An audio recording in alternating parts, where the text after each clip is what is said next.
Morning. We had a good time last night. Did you guys like the ghost tour? It was I kind of, had a great time. I thought it was good. I thought it was great. I love local history like that. That's a lot of fun, isn't it? Yeah, for those of you that didn't make it in live stream land, we had a little ghost tour kind of thing. We took some pictures. We actually got some orbs last night. And you got video orbs too. Yeah, that was pretty cool. Good stuff. So, how many of you actually have your business plans and your presentations ready to go?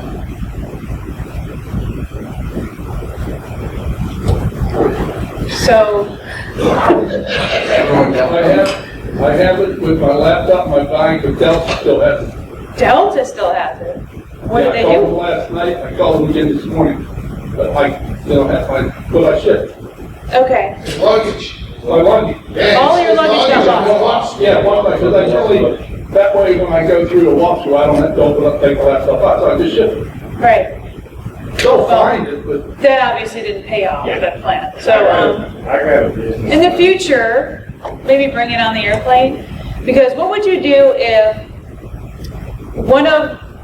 I have a guy that's, his name is Ken, he's in New York City, and what if he called you out and wanted to have a face-to-face meeting? Would you do something like that, putting your laptop in your packed luggage and take that kind of risk?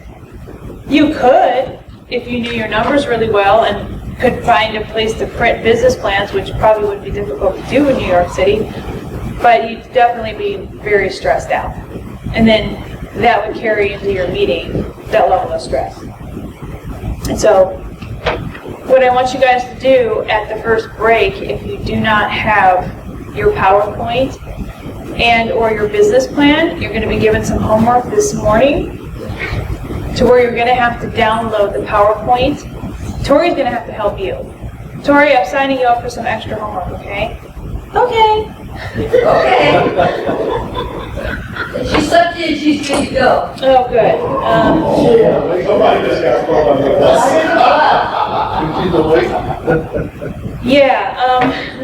I was just telling Ed this morning that I should have taken one of those bricks from that bar last night, because if she wants to fall asleep, I could have hurled that at her to wake her up.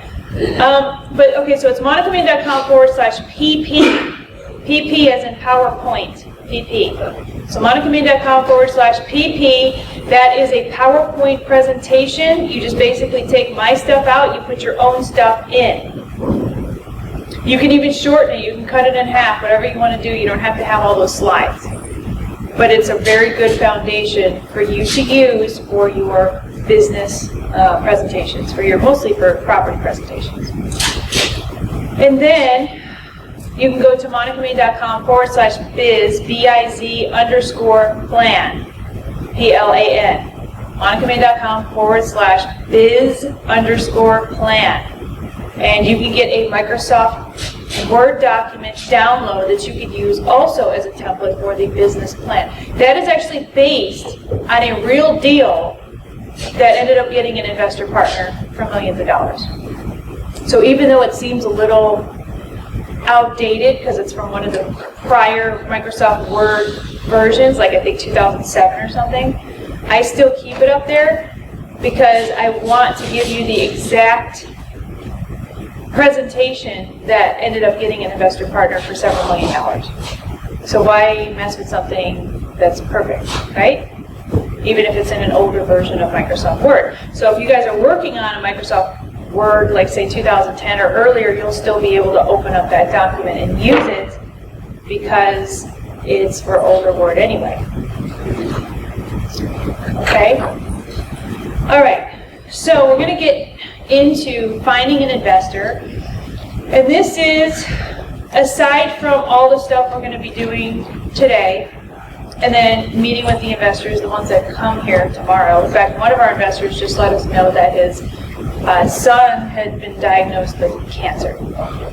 He went in he thought it was a rotary cuff issue. It turns out he's inundated with terminal cancer. This was, I think, yesterday. The guy's only 42 years old, the son. He doesn't have a lot of time left to live. So his partner's going to come. He may or may not be here. If he is, man, that's pretty hardcore if he's going to be here for you guys. But if he's not, please note that everything that we do, not only we're going to be having live stream investors coming in, but also too, I will be sending your recordings to other investors that I work with, as well as your business plans.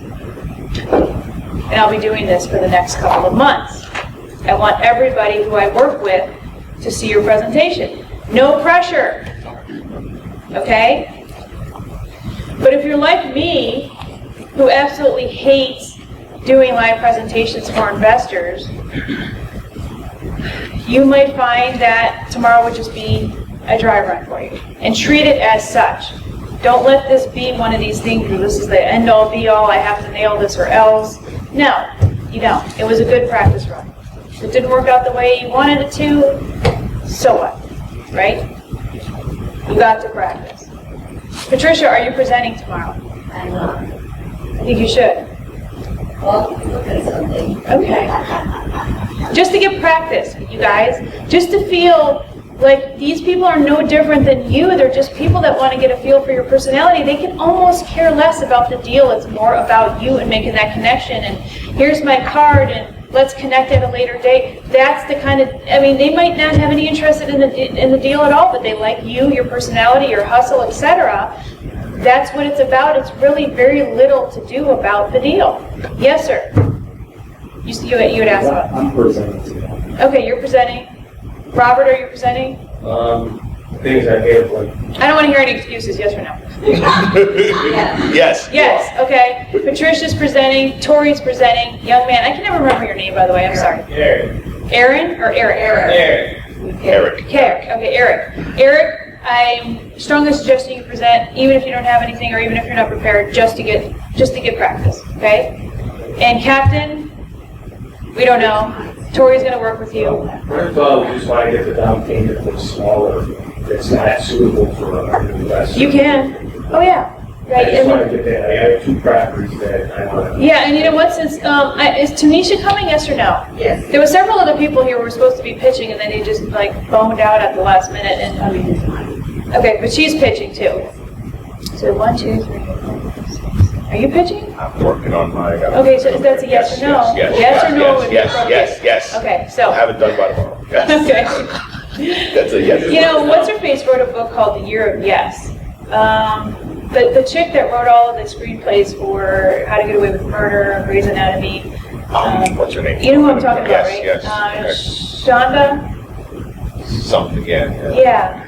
And she Year wrote a of book Yes. called The Year of Yes. And she basically made a commitment for a full year that if anybody asked her a question or wanted her to do something or invited her to something, Say she yes. was going to say Say yes. yes and how it changed her life. Okay. Yeah. Year of yes. So you say yes. Yes. And you figure it out later, all right?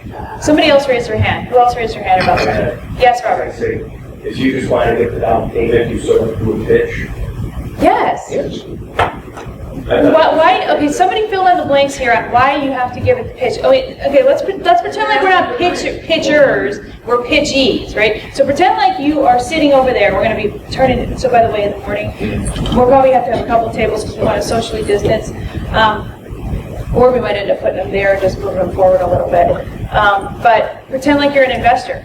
And you're about to potentially write a check to someone. What do you want to hear, Robert? Do you want to hear nothing? And somebody just discreetly slide a business card across the bar, and then all of a sudden you're whipping out your checkbook as the investor going, that was highly impressive that you slid your business card across the bar. I'm ready to cut bait with $250,000 now.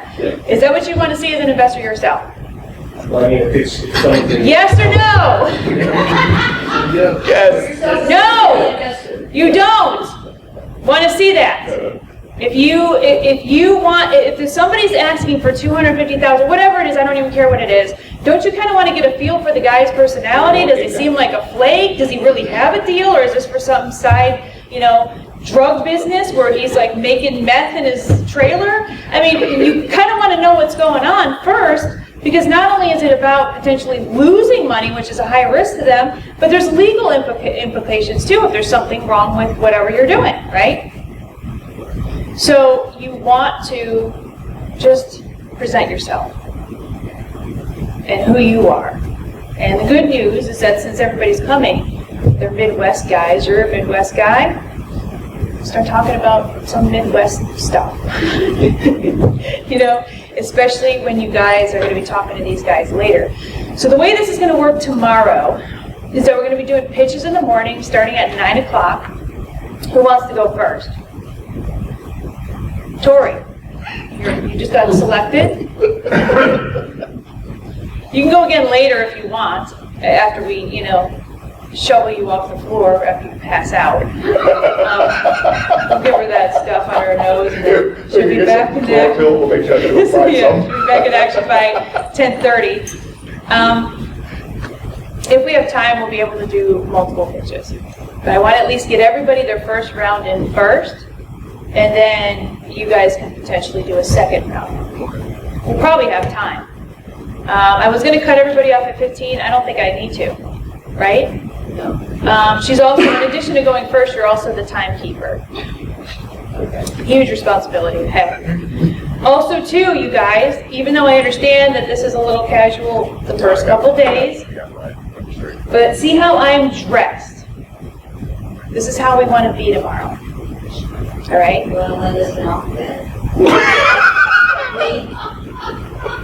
I have an extra suit maybe, but I think you'll be fine the way you are. I mean, you're in Arizona, so people expect you to kind of look like This is that. all good. Yeah, so you're good. Women can get away with a little more than men.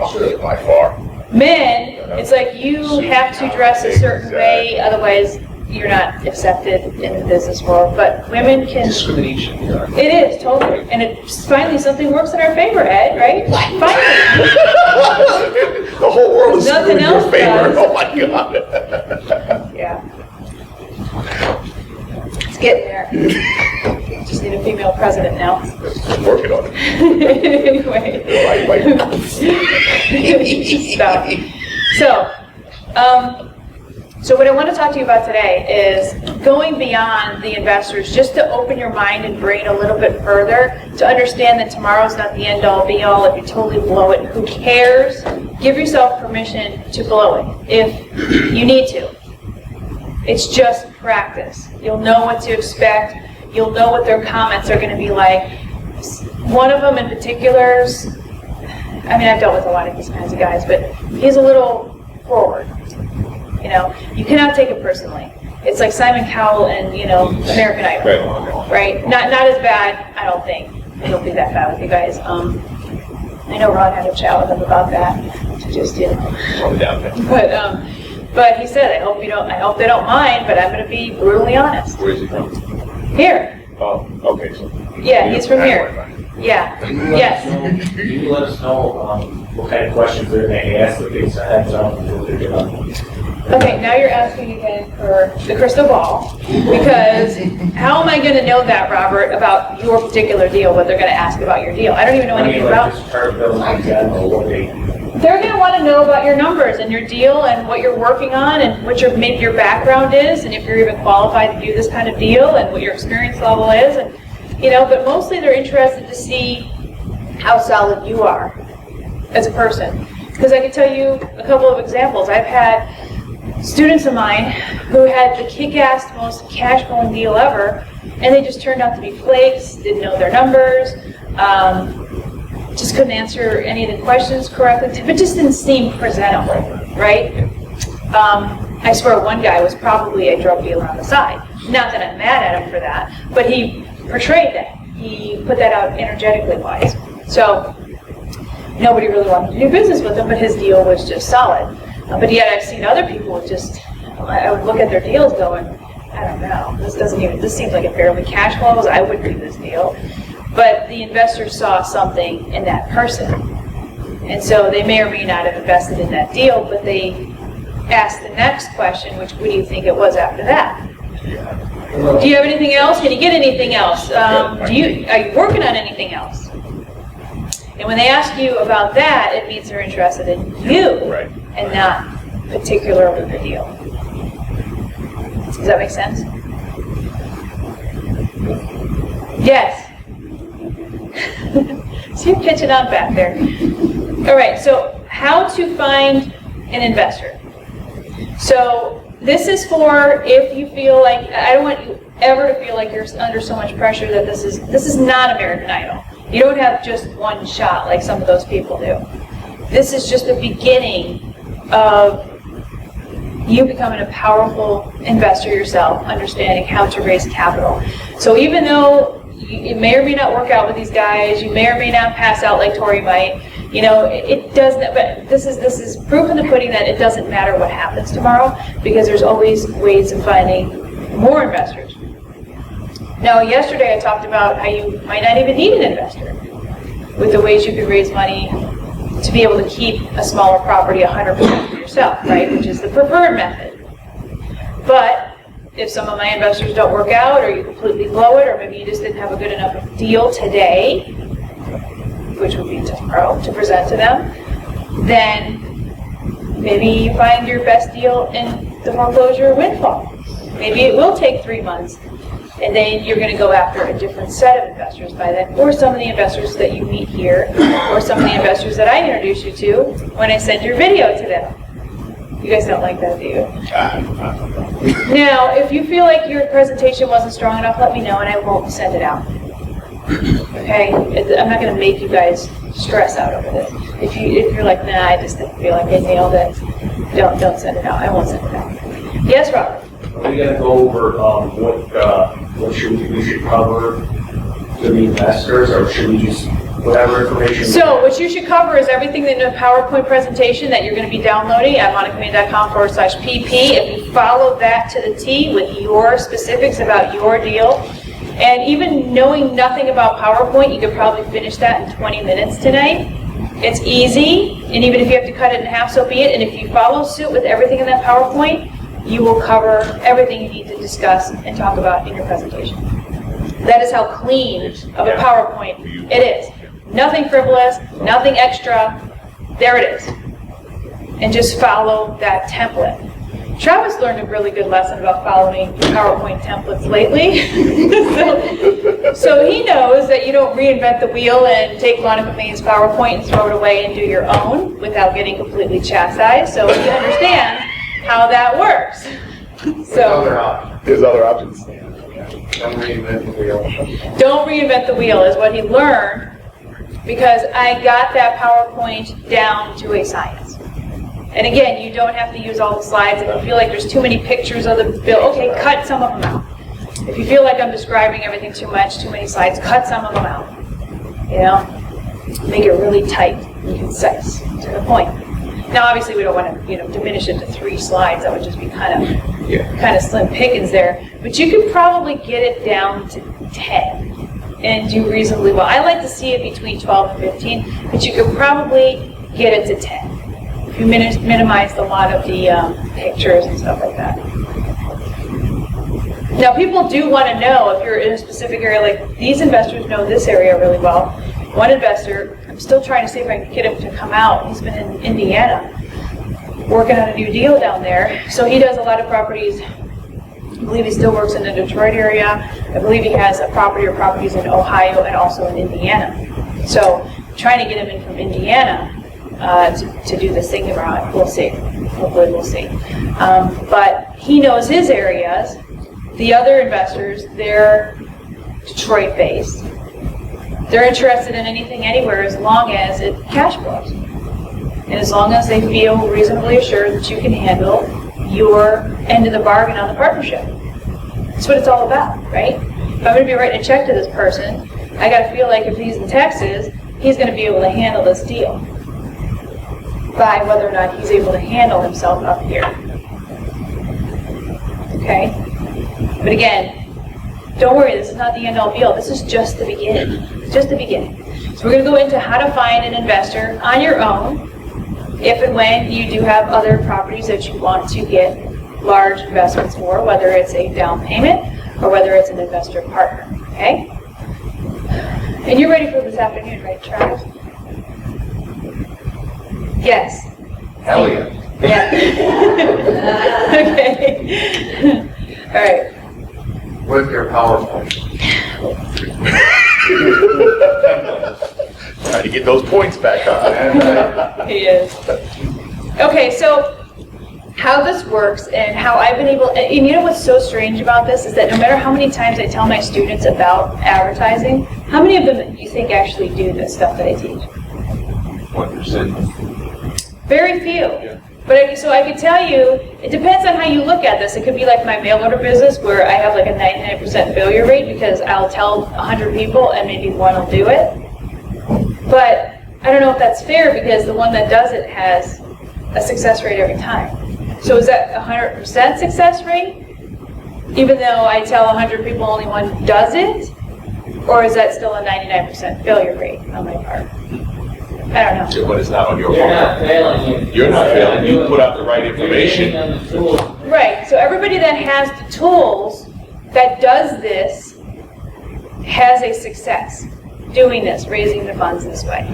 So I guess that's 100% success Yeah, rate. it would be. So this will work 100% of the time. The problem is, most people end up not doing it. And I don't really know why it is. Maybe some of you can fill in the blanks on that. I think it's a part confidence issue. Maybe you guys aren't confident enough in yourself or your ability to find a good deal or your confidence in being able to deal with some of the people that come in and call. I don't know what the problem is. Maybe you guys can give me some kind of idea because I would really like to know how I can maybe present this in a way to where you can feel like you can do it and you have enough confidence to make this work, because this does really work well. So it's all starting with the process of advertising. Of course, we're going to start kind of from the back and work our way front. You're going to get a bunch of things in place first before you're going to advertise anything, but you have to advertise to get these people in. And so you're basically advertising and marketing just like you would with any other business. How many of you are actually going to be part of the next, yeah.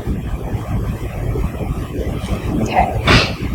So what's cool about the other business that we're going to be presenting is that you're going to start to realize there's a lot of similarities between this and that.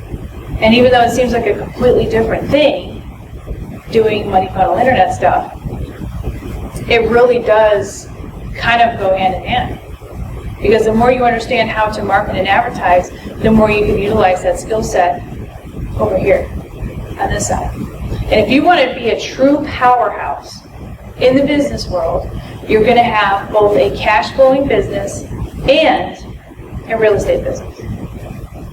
Because it covers you on both sides. So for example, all the people that are going to be struggling with their properties coming up, if every single one of those investors has a really solid, strong cash flow business, do you think any of them are going to be sweating bullets? No. No. Not at all. Right. They're not.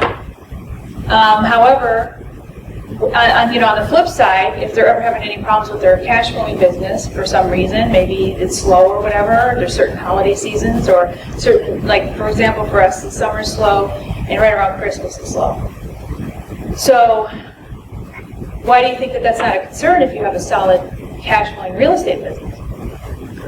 Balance. You have a balance. You have a balance at all times, and so you're not stressing out. Let me tell you a secret about how money works. Again, I mentioned this, I think, yesterday, but money is energy, right? So what happens when you're scaring the energy away with fear and anxiety and worry and stress? What do you think the money is going to just come flowing abundantly to you when you're all stressed out about what's happening because you're not sure if you can make ends meet? So the thing about having the two businesses on both sides is that when you're abundant on both sides, or at least abundant on one side and maybe barely making it on the other, at least it balances it out to where you're never scaring your money away, because that is energy. And so it keeps the money flowing in. Like for me, for instance, like, do you think I worry about my summer slumps or my Christmas slumps? No. No, not at all. Now that my other business is doing really, really well, because it starts to do really, really well when the economy begins to suffer. But then the real estate side is a challenge in some areas. So am I worried though? No. I mean, everything cycles through, it's an ebb and flow. You know, if you ever watch the news, which by the way, I strongly suggest you stop it Stop it now, okay? But if you do, everybody sits here and worries. But think about those people 100 years ago, 200 years ago in that cellar that we were in yesterday. Yeah, What were they worrying about?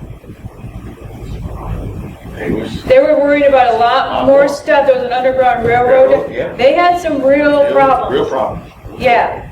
Compared to what we have now, they had some real serious problems. Everybody thinks it's the end of the world in their chunk of time in history. Everybody does. Rewind to the 80s. What was it? The Cuban Missile Crisis. I mean, there's always some end of the world thing that's happening. Y2K. Y2K, that instantly evaporated on January 1st. Never heard about it again. Airplanes were supposed to crash, The everything. world's coming to the markets, everything's Right. coming down.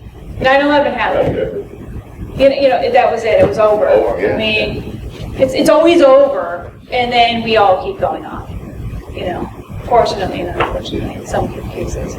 So life has an ebb and flow naturally, and if you understand how the ebb and flow is just kind of normal and how things work, you'll understand that it's just the way things are. It's like when the ocean comes in, the ocean comes, is it bad either way, yes or no? It's just the way things are. Stock market's up one day, stock market drops the next. Is it bad, yes or no? It's just the way things are.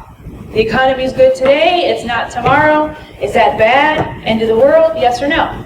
It's just the way things are. There's opportunity in every economy. And so if you think you're going to be doing something like this, and oh, I'm going to advertise for all these investors and the market's going to drop out, nobody's going to want to invest. Do you think that's true? No. No. There's guys that have been waiting for this with checkbook and pen ready to go.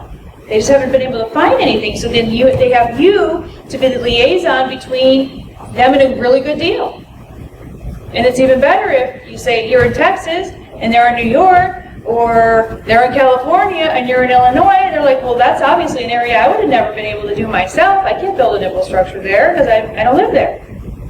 But Robert does. Sean does. Eric, you're in, wait, let me remember. You're here, Michigan. You know, you have investors that maybe are from here that want to branch out and go up there. Captain, wait, don't tell me.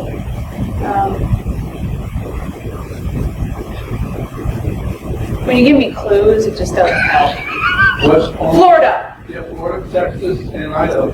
Oh, that's right. Yeah, you're the. No wonder I couldn't remember. You're all over the place. And then same with Tori. So it's like, you know, there's a lot of investors that are from California or other places that really want to invest in Texas and Florida and other places like that, because they don't have the reach and there's not the value in California. It's not going to be much of California left soon anyway.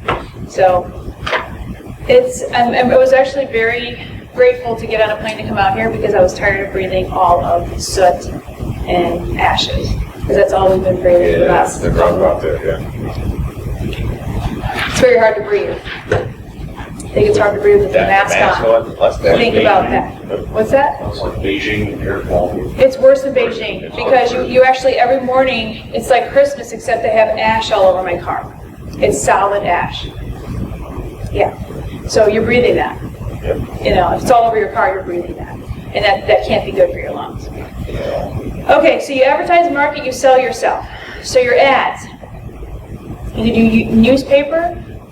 Here's some of the ones that have worked really, really well. Out of all of those newspaper options, the Investor's Business Daily tends to do the best. It's a different grade of investor that reads that versus the Wall Street Journal, which is both kind of serious investors and, you know, tire kicker investors. So that's the Wall Street Journal. So when you're in an Investor's Business Daily, it's a different grade of investor. It's a higher grade of investor.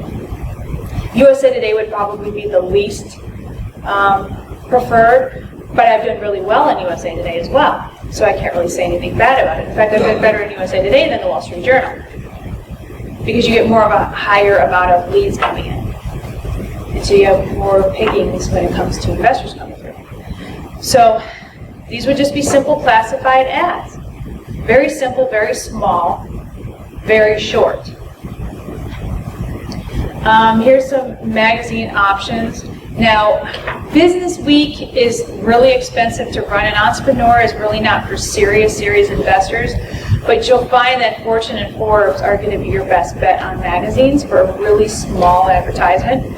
I have a lady who places all of my Fortune and Forbes magazine ads for me. So if you guys are interested, you could always send me an email and then just ask for Katie's information. Katie, who does the Forbes and Fortune ads. Her name is Katie Smith. And the way you spell her name is not the way you think you spell her name. Her name is actually spelled Katye,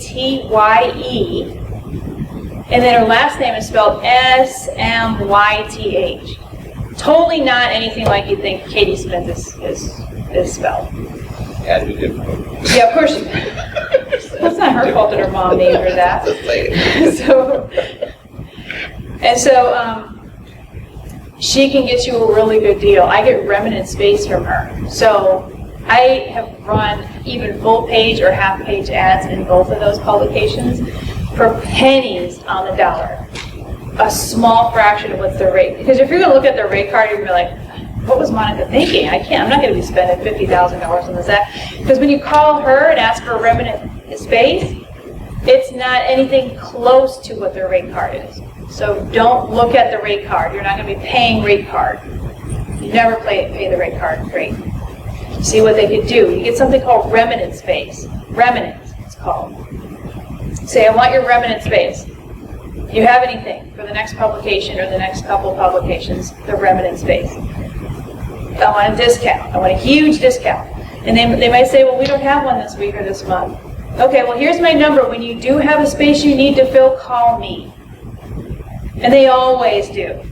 There's always some advertiser that drops out at the last minute, leaves them hanging, and then you got to get them have your art ready or your ad ready, like on the fly, because usually it'll be like, we need your art by tomorrow, or in 2 hours. That's how it works with remnant space. But you get such a deal, it's so worth it. So worth it. And the good news about all the ads I've run with her so far is that, and by the way, she handles other magazines too, like Money, Kiplinger's, all that. But the cool thing about the remnant space, and if you have these different size ads that you work with over the years, or even over the months, I have all kinds of ads available. They need a half page, I got it. They need a full page, I already have it. They need a quarter page, I got it. I have all these different sizes to where when she does call me on the fly saying, I really need to fill the spot. It's like, well, what's my offer? I can't refuse, you know? I got to get a good deal. And I always get a good deal. And you're probably thinking, well, Monica, what am I looking at for, say, a quarter page in Fortune or Forbes magazine? You know, first of all, you're not going to need a quarter page. It's going to be probably an eighth of a page or a sixth of a page. But guess what I pay on remnant space for a quarter page in either Fortune or Forbes magazine? In fact, I brought one of my Forbes. I have a half page and a quarter page running right now. Guess what I pay for the quarter page? 100? It's not the 20s anymore. It's got to be $2,000, $3,000. 1,500. And like I said, you won't need a quarter page. You won't need anything close to that. And it would be a lot less than trying to run an Investor's Business Daily or Wall Street Journal. And you're getting a nice display ad. There's a difference between a display ad and a classified. Does anybody know the difference?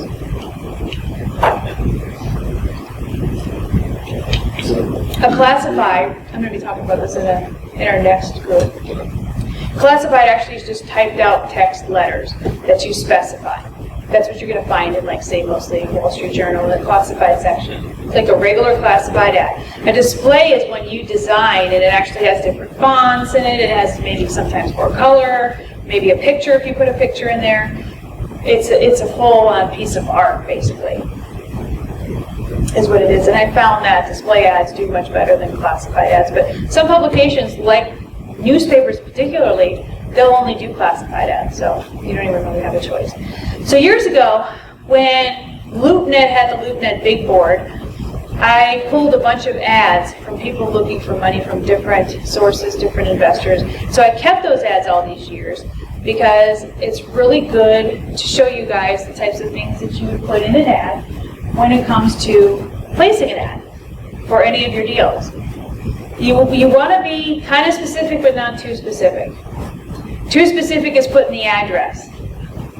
Kind of specific is the amount of units and the city that where it's at. And you can even put the ROI. Does anybody know what an ROI is? Return on investment. 5% you can put an ROI in there. You would ask if you're looking for a loan, like a short-term loan, or you can say you're looking for an investor partner, so that's specific, kind of. But you want these people to get an idea of what am I signing up for, or when I call, what am I going to be doing? So you want it to be kind of vague, but you want it to be tantalizing enough to where they're going to want to pick up the phone and call you, or email you, or whatever your call to action is. Does anybody know what a call to action is? CTA. Response.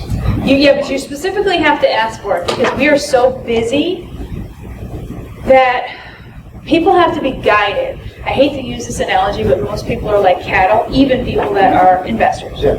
And they're so busy and they're going and doing whatever they're doing. So if you don't have a specific call to action and you just leave them hanging, Call me now by.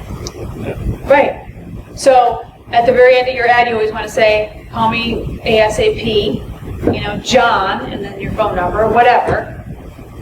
You tell them to call you. And I know that seems it's just like, oh, obviously, if I'm going to have a phone number in my name, obviously I'm prompted. No, not obviously. Not obviously, and some people need that invitation. It doesn't seem as cold if you just have your name and a phone number at the bottom of the ad. It's call me ASAP, even better. Call me ASAP so we can discuss this. Or call me ASAP to jump on this opportunity right away. That's a lot more exciting than just John Smith, phone number.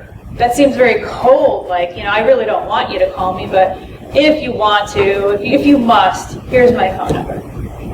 There's no warm invitation, but mostly because people in marketing respond to being basically told what to do. It comes from our preschool, kindergarten era, that we're taught not to do something until we're told. And it just pains me, like when I saw my daughter progress through the school system all these years, and how you see the kindergartners, and they're not in a straight line, and they just, some of them like walk out of the line, or start playing with something when they're supposed to stand in line. And you hear the teachers over and over again stand in a straight line, and you can see how their spirits are being broken with every year. And by the time they're in the 3rd and 4th grade, they're standing in a straight line. And that bothers me. It just bothers me because it's like, I know we're supposed to conform to a certain degree to be able to survive in our society, but the innocence and creativity of our souls and spirits is lost at such a young age because of this. But because of this, now, even as grown adults, this is how we respond to everything. That's why when I see any advertisement, I can pick apart any advertisement and tell you whether it'll work or not. Most of your Fortune 100, 500 companies don't work. You see a commercial for something. Now I'm seeing all kinds of prescription drug commercials like everywhere. And by the way, put the mute button on when you watch the commercial, and you'll see how happy everybody is in the commercial, while the lady's telling you you're going to die after about 2 weeks of taking the medication, after you're shitting yourself for the first solid 2 weeks. Those are the side effects. But she says it in such a calm, pleasant voice, and you're like, but everybody seems so happy at this fair. So this must be good for me. Because my daughter even said it one day. She's like listening to the ad. She's like, why would anybody want to take this? I'm like, I don't know. So now we watch the commercials and you just notice it's the same.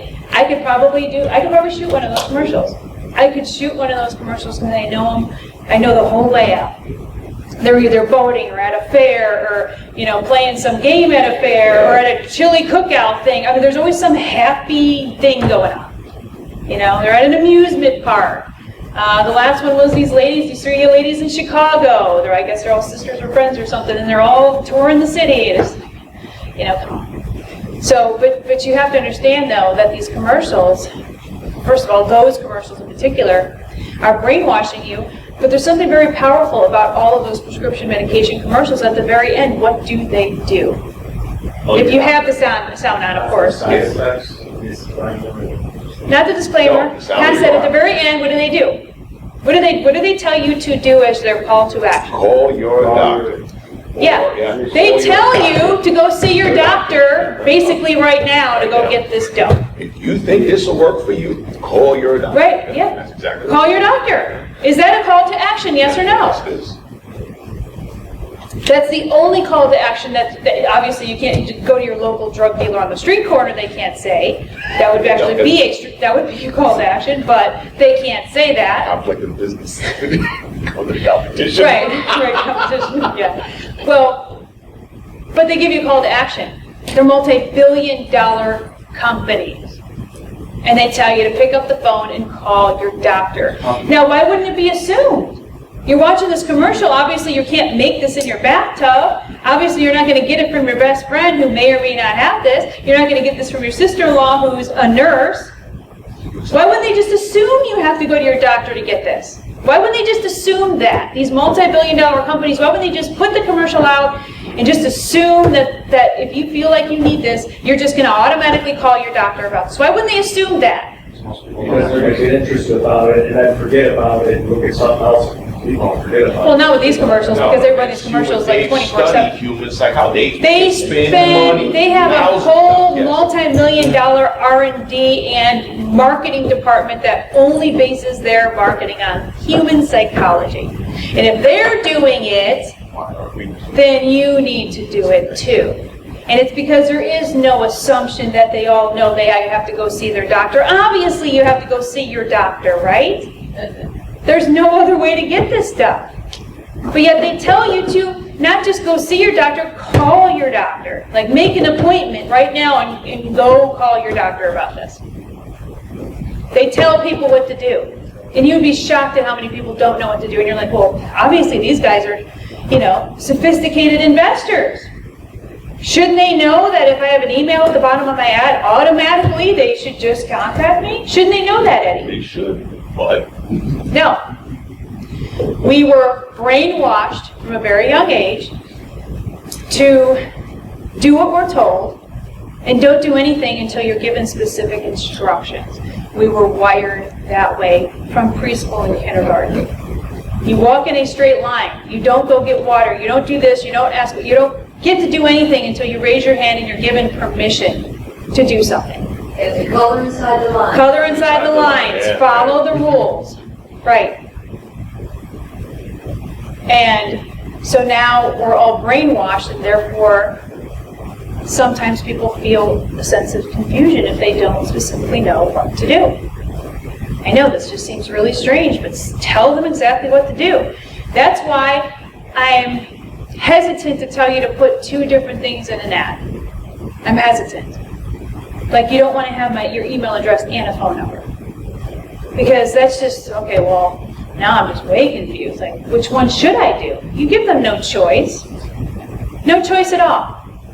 Call us right now, or call me right now, so we can discuss this exciting opportunity. John Smith, phone number. And I wouldn't say, or you can email me. That just makes it lose the momentum.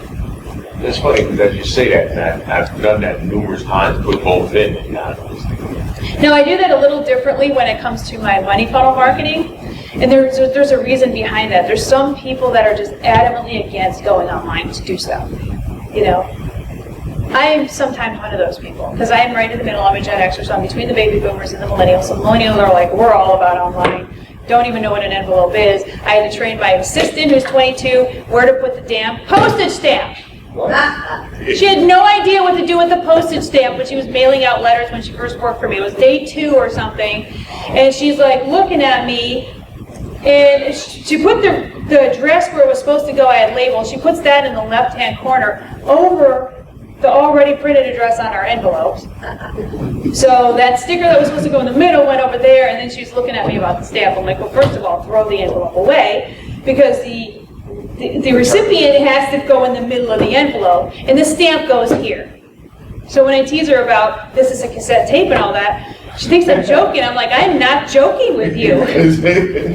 You think this is funny now from day 1 and day 2 for being there. But I'm not joking, this is a cassette tape, and this is how we have to do, because I have to start taking some of my, my old stuff and put it into MP3 files. So, yeah, no, I'm not kidding. Ask them to balance the checkbook. I can't even balance a checkbook, so that's not saying much at all. They don't know how to write a check, balance the check. You're different. We clarified that already. Right, but at the same time, though, that they really, okay, if we are progressively moving forward into some other era, is it really necessary to, I mean, yes, every so often I do have vendors that write checks, but now I'm getting to the point where I just hate writing checks. Before, I'm just like all about check, check, check, and now I'm just like, don't you accept anything else but a check? You know what I mean? It's like, I don't like writing checks. they just know how to look at their balance. No, I know. Okay. Well, they know how to blow all their money, their stimulus money on Postmate, so they must know how to look at their bank account at that point, right? Right. That's So- what we need, to set that basic financial literacy. They don't, but at the same time, I have to be honest with you and say my math skills are not that good at all. I killed it in English and creative writing and all that. We all have our strong suits. You know, we all have our things that we're interested in. Did they teach you how to balance a checkbook, Jack, in school? Nope. Did they even teach you what a check is? Yeah, basics, but nothing like how to balance and all that. Balance No, checkbook? they don't teach you that in school. They don't. Well, when I was in high school in the 90s, you had to be a loser flunky to get into the business math class, which I didn't understand. I'm like, okay, so let me get this straight. I have to be failing in algebra and pre-calculus to get into the loser class that's called business math, Which is stuff. which is the stuff I need to know. Like what? Like how do you have to be a flunky to get the good stuff? I didn't understand. I still to this day don't understand that. But yeah, I mean, but people, we're all on a track, psychologically, mentally, emotionally, and we all believe that our universe revolves around us. And we're all worried about something, we're all anxiety-ridden about something, we're all disturbed about something, and there's always that computer program that's running in the back of our minds, with everything. Did I shut off the coffee pot before I left? You know, where's my luggage in Delta? You know, all these things that are running in the back of your mind, so that when you're reading something, are you really reading something? Or is all the computer programming that's running in the back of your mind from the most recent stuff, which could be something you read on the news, or your luggage being lost, to even childhood trauma? Like you have all this stuff piled behind your brain as you're reading something. So you are not focused. You know, if I can give any bit of advice to youngins these days, your kids in particular, is just learn how to do what's called deep work and focus. Because most people can't focus anymore. Focus. Focus on one thing. Focus on getting a task done. Focus on, when you focus, put your phone in a different room and shut it off. So that you're not, you know, wanting to lean in and look at Facebook, you know, for 5 minutes and then continue your work, because then your work never gets done correctly. Or in Tori's case, she never gets enough sleep and she starts falling asleep in my class. So Eric, it's going to start being your job now that you either pull her hair, I give you permission, start ripping her hair out one by one, or punch her in the face or something. She will definitely wake up. Bottled water, we got to find something that's really cold. She hates when water's dumped on her face, so definitely consider doing that. That senior citizen. You get in trouble. Elderly abuse. Just kidding, Tori. Wake up, come on. Seriously. Okay.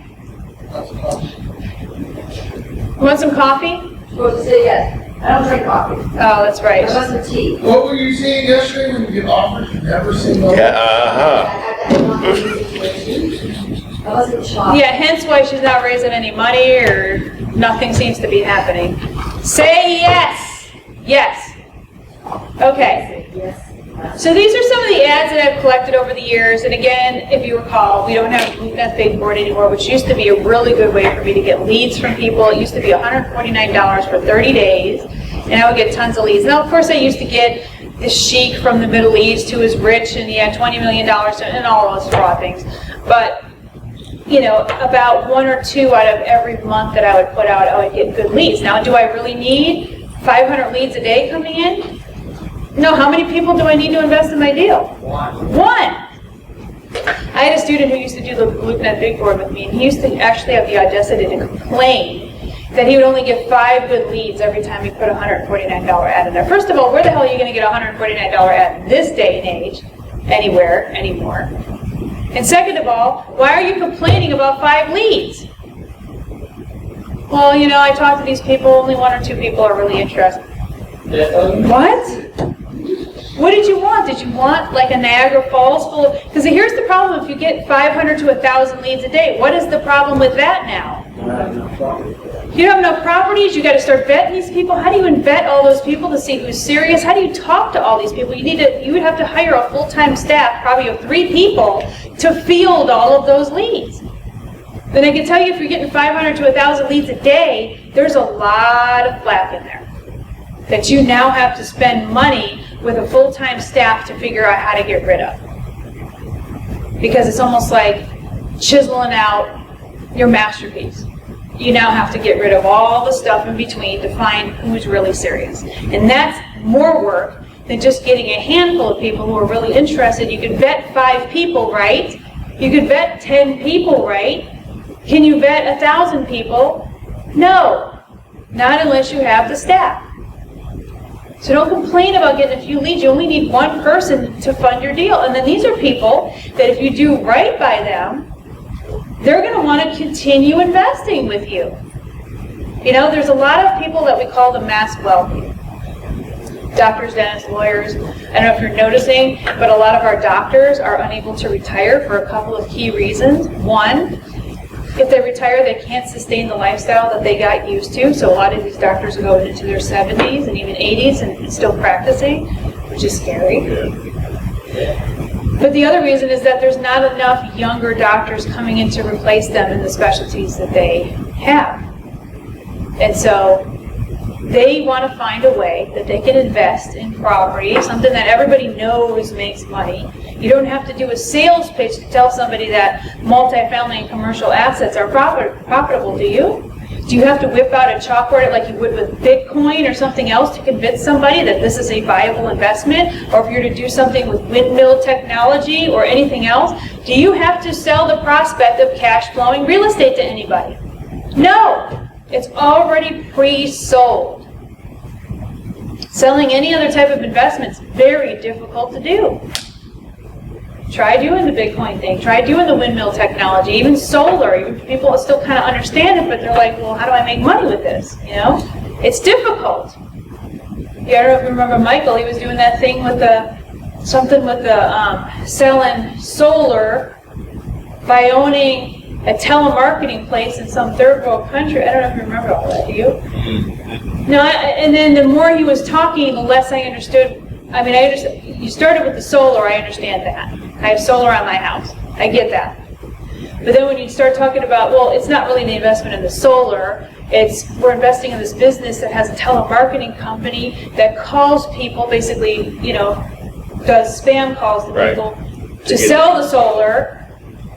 And then they're in a third world country, like they were someplace, I don't remember where they were.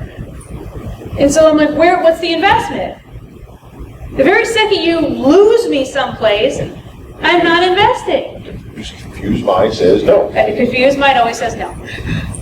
So real estate's already pre-sold. So there are tons of people in the mass wealthy category that want to invest with you. If you want to understand different ways to invest, here's a secret. This is one that I've done many, many times over. I actually get a better response than I do with some of the mainstream financial magazines. Is anybody interested? Yes. Yes. Yes. And yes. Okay. Thank you. There's a magazine called Dental Economics, and I believe there's another one called, I believe it's called Medical Economics. And so they're basically magazines for dental and medical professionals. And it all talks about investing. It's a very little known magazine. It's a trade magazine. So the circulation is not really high, but does it matter? No, it does not matter. Here's why it does not matter. Because even if you're targeting 50,000 doctors and 50,000 dentists, who we all know what their income is for the most part. Now, some of them are going to be younger. Maybe they just started their practice or whatever. But there's going to be people that are older that read it. With the intent on picking up the magazine to do what? If something's called dental economics and they're picking up, are they thinking they're going to be, getting information about the next dental trade show? About equipment? Something called dental economics, what do you think that they're anticipating? How can I improve my economic standing? Investments. Investments, yeah. Return on investment. How can I make my money start working for me? I work 60 to 80 hours a week. I don't have time to babysit an investment. I don't want to learn how to invest in real estate. You've already pre-sold me on the idea of cash flow in commercial real estate. You don't have to drag out a chalkboard and do a presentation on that. But how can you help me? And I can help you too. So I can write a check for your investments, but I have a practice and I'm full-time. And what I love about these investors is that they're not like the investors I've worked with, where they don't expect to have these reports. Yeah, you want to give them their quarterly reports and stuff, but they're not hard asses like that. They're like, well, I'm making money, I'm getting, a check, these properties are cash flowing, this is better than what I expected. And then what do you think they end up doing when they start to notice that money's coming in from their passive income assets? They talk about you. They talk about you at every dental, trade show, at every cocktail party, bragging to people. Well, I don't have to. Yeah, I'm so glad that you just lost your ass on that multi-unit because you didn't have time to manage and babysit it. I didn't have to do that. I didn't have to do that because Robert, I was working with him and he started investing in all of these properties in, the greater Chicago area. And I write him a check. And that's all I do. I invest in these properties and then I get, quarterly checks. That's all I do. Sorry that you can't make it work like that. So what's going to happen now? What's that guy's name again? Robert who? Robert who? Robert who, do you have his phone number? And it's the perfect takeaway selling. First of all, getting a testimonial, an unsolicited testimonial, is the best sales ever. And second of all, when they're doing the takeaway, like, well, I don't know, I don't want you hogging all of Robert's, resources. I want him to continue investing for me. What kind of sales pitch is that now? Takeaway, yeah. Classic takeaway selling. Now they're more interested. This is how Bernie Madoff was able to get as much money as he did. Because in the beginning, he was making a lot of money for people, and he got all of those referrals from other people, and that's how he did it. He meticulously did it. So imagine if you did this legitimately from the very beginning, how powerful you can be. He was a bad guy. I don't honestly think that he intended in the very beginning to do that, but he just somewhere got stuck. I don't think anybody really goes into it being a full-fledged fraudster. Some hiccup happened along the way. Or maybe he was, I don't know. Who knows? Nobody knows except him, right? But how powerful would you be if you weren't that? How much money could you raise? If somebody like that can raise money, there's nothing special about him. Nothing at all. If you ever looked at the guy, you're like, why would I mean, there's nothing special about him. He had that charisma. He had that belief in himself, and that exuded in his energy. But he was mostly getting referrals and testimonials from other people. So I don't think he advertised once. No. We didn't start hearing about him until he started getting in trouble. Right. So what'll happen is you won't have to advertise anymore. Robert's going to have all the leads he'd ever want. And then you could do the takeaway selling too when they call. I don't know. Just right now, I don't really have a lot. I was working with Dr. Zhivago, and we've been working together for a couple of years, and I'm just kind of committed to him right now. But let me tell you what, if I have anything that comes up in the next month or so, is that okay that I call you? Yeah, sure, yeah. So you think it'll take a couple months? Well, it might be shorter, but, I got to come across something good. I'm not going to present something to you that's not good. Okay. So what do you think happens when Robert calls in, like, say, 2 or 3 weeks? Because you don't want to call the next day. That would just be kind of shady. But, 2 or 3 weeks, and you call the other doctor back. What do you think is going to happen? He's already going to be writing the check while you're on the phone.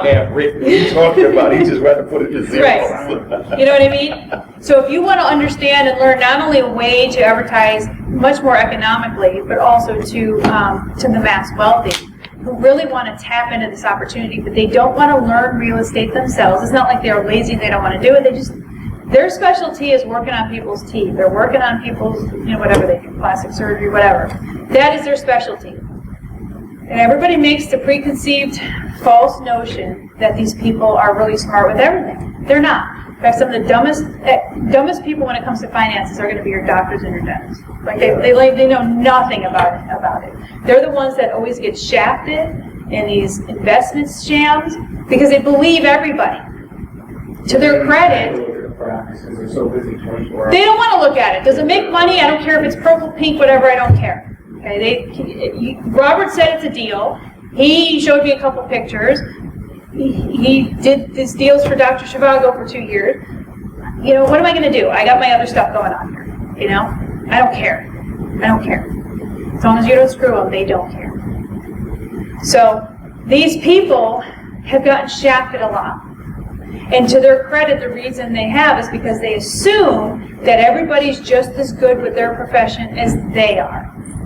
So they were trained, brainwashed, whatever you want to call it, wired, to think, okay, I went through school all these years.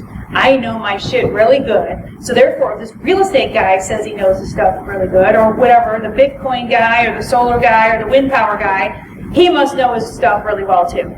And usually the people in the financial arena are not as trustworthy as they are in medicine, because you have to be, because you're held to the highest level of accountability. They have medical malpractice insurance. I mean, you are held to the highest level. And so this is why they get shafted a lot. So how easy would it be for you to dominate that entire realm of dentists or doctors? Or I mean, it could even just be dentists and doctors in Illinois, or Florida, or wherever you want to live, Captain, or Texas, or Michigan, right? Now, do these doctors and dentists have to be in the same state as you? No, they don't. But maybe that's a specialty. You know, and eventually, maybe one day, you start showing up to local chapters of, you know, dentists that get together or whatever. And you become one of them because Dr. Zhivago invited you to some breakfast or something with all these other dentists. And I wouldn't sell myself there until Dr. Zhivago says something, and then I'd be like, yeah, I invest in real estate. That's the best scenario. He brings you in to the inner circle. Again, that's what Bernie Madoff did. You know, and you can learn a lot of lessons from that. Even though he turned out to be a total sham, there's a lot of powerful lessons to be learned there that can be used for good. Used for good. All right? So these are just different ad examples here that I've collected over the years. These are just different samples. And by the way, you can get all this stuff. I'm going to start uploading my PowerPoint presentations to the website I suggested or told you about yesterday. Okay. So if you're interested in funding, like through angel investors, etc., here's some websites for you if you want to jot those down. I want to jot all those down. And by the way, I did check these recently to make sure that they're still in existence, but every so often one of them will just, it's like a star that just burns out in the universe. All of a sudden it's there one night and then the next night it's not there anymore. So just know that there's always new ones that come up. But whatever ones that are still up from these, which I believe all of them are, they've been around for a long time. So again, this is for angel investments. There's angel investors out there, for real estate specifically. And I'll make sure I get these PowerPoints to you guys. I'll start uploading them in a PDF format.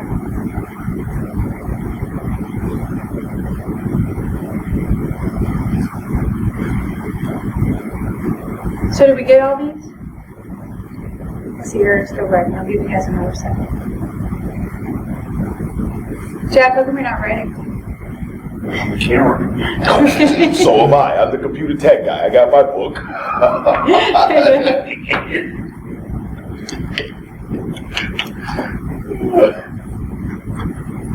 I gotta do something about Tori sleeping in the back. I gotta do something. Make her move to the front of the classroom. Yeah, do you want to move to the front of the class so I can keep a closer eye on you? Yeah, Jack. Jack said you switch seats. Yeah, Jack's like, I'm sick of getting picked on. Yeah, they're growing. I do, and I just need something. Oh, I got a few bricks back here. Pineapple, throw pineapple. Okay, because this would be highly effective in waking her up, right? It's not even a paperweight, it needs a paperweight. Then yes, we were. Okay, so if you're interested in crowdfunding, you guys know what crowdfunding is? These are some websites for crowdfunding, and crowdfunding is different than angel investing. So angel investors are just investors that will invest in real estate, but crowdfunding is them developing and creating a fund from several different investors to potentially get dividends on certain investments. And in this case, it would be for real estate. So it's almost like Kickstarter or Indiegogo, except with an equity stake. And so it took forever for them to get this approved through the Security Exchange Commission. Does anybody know why you don't need you don't need to have a security license for, say, a Kickstarter campaign for maybe a movie or an app you want to create? Why do you not need SEC oversight on that? That's the kind of money. And it's not really about the amount of money per se. It's about what it is. So the issue is when you're putting in money for, say, to help fund a movie or an app or a video game, the people that are putting money in are not getting an equity stake. They're going to get, depending on their pledge, they're going to get something. So if they pledge $20, maybe they'll get a t-shirt. If they pledge $100, maybe they'll get the first, beta of the app. If they pledge $300, they'll get, this other stuff. Maybe they'll get a mug and some other things, I don't know. They call it shag. What do they call it, merch? Something? I don't know. But you guys know what I mean. Like when you pledge a certain amount, you get something, but at the very end of the day, you don't get an equity stake in the company. The issue that the SEC had been battling with potential crowdfunders for real estate is that people wanted an equity stake in the real estate. And they're like, well, you need to have a securities license for that. You can't just go out there selling pieces of people's real estate without SEC, Security Exchange Commission oversight. And so recently, they finally allowed this to be a thing without the same level of SEC oversight for other types of financial instruments. And so now there's companies with websites that help you do this. So you're not going to really go out there and raise this kind of money with multiple investors this way. You do have to have a liaison to be able to do crowdfunding for real estate, and these are your recommended sources here. And you won't know who these investors are. They basically just kind of pool them all together for your deal. They're nameless, faceless people that put certain amounts of money in, and it depends on what their percentage is and like how much they put in that determines what their percentage is in the equity stake. Yes, Robert? What's the difference between these and like a real estate investment trust? So the investment trust is set up a different way. Like these guys actually will be the liaison group that actually sets everything up for you. A trust is usually set up by, like say, a third-party attorney, like a real estate attorney, etc. It's kind of set up the same way, except that the people are really not as nameless and faceless. It's just like a kind of a group of people that will go in, and then the group will actually, the trust itself usually invests in several types of properties, and all the properties that they invest in are part of the trust. And then the initial group of people is usually relatively the same. So, Dividends or they share? So these people, they get a share. They get like a percentage of the deal. So for example, if somebody puts in $1 million, he's obviously going to get a larger percentage than the dude that puts in $50,000, right? But you can put in at different levels. That's the beauty of crowdfunding, is that everybody's not pooling in the same amount. Like usually when you're trying to create a scenario where you have a bunch of investor partners. Say for example, you do get 5 people that respond to your ad, and say you're working on a $5 million deal, and you can use all of those people. Well, what you would try to do is get everybody to have the same percentage, right? so that everything's fair. You want to have minimal amount of people so that you don't potentially have any problems with the SEC. And as long as you fall under Regulation D, where you're not raising, let's see, it's like you want to be under $1 million to really be under the radar, but it's mostly under $5 million. And then if you're at the $5 million threshold or anywhere around that and higher, then you're going to want an attorney who specializes in that. So when you're raising that kind of capital, you're still going to want to have some kind of legal aid in that. But these people do all that for you, but they also figure out and divvy up the percentages for you too. So the guy that puts in $1 million versus 50,000, the percentages obviously change for the guy with the $1 million versus the 50,000. And they will take as many people that want to fund it as possible. Right? See, with the trust, they usually go from building to building to building. They'll have a bunch of different buildings for the trust. For this, it's like per project. Yeah, it's per project. So that's a Pool of people for this one project, and then when you start working on a different building, it's going to be a new pool of people for that new building. Yeah, the trust usually handles a bunch of different, under the one trust. Does that make sense? Yeah. Okay. I have a question. Could you use that sort of like a timeshare? Timeshare? Yeah. We'll use what as a timeshare? Well, like, if you want to share so many people, and they would have like 1 week a month, or 1 week a year, they all have that. No. I think he's trying to set up a timeshare from a business. He has property and he's trying to set up. You want to create a timeshare property? Yeah. You could, but that's I mean, I don't think that that's what they specialize in. I think this is just for hard assets that cash flow. They do all kinds of properties, though. You have to check it out and see. I don't even know. That would kind of fall under the hotel category. I don't know if you noticed, but a lot of hotels are going into the timeshare business. They're doing that because that's where all the money's at. It's like people with the gyms, the gym memberships. They keep paying, but a lot of them don't go anymore. And so they need that to. It's almost like their real estate versus their cash flow business. Exactly what that is. Just what I described earlier, where they have their hotels, which is kind of their passive income property, even though it really kind of isn't, but it is.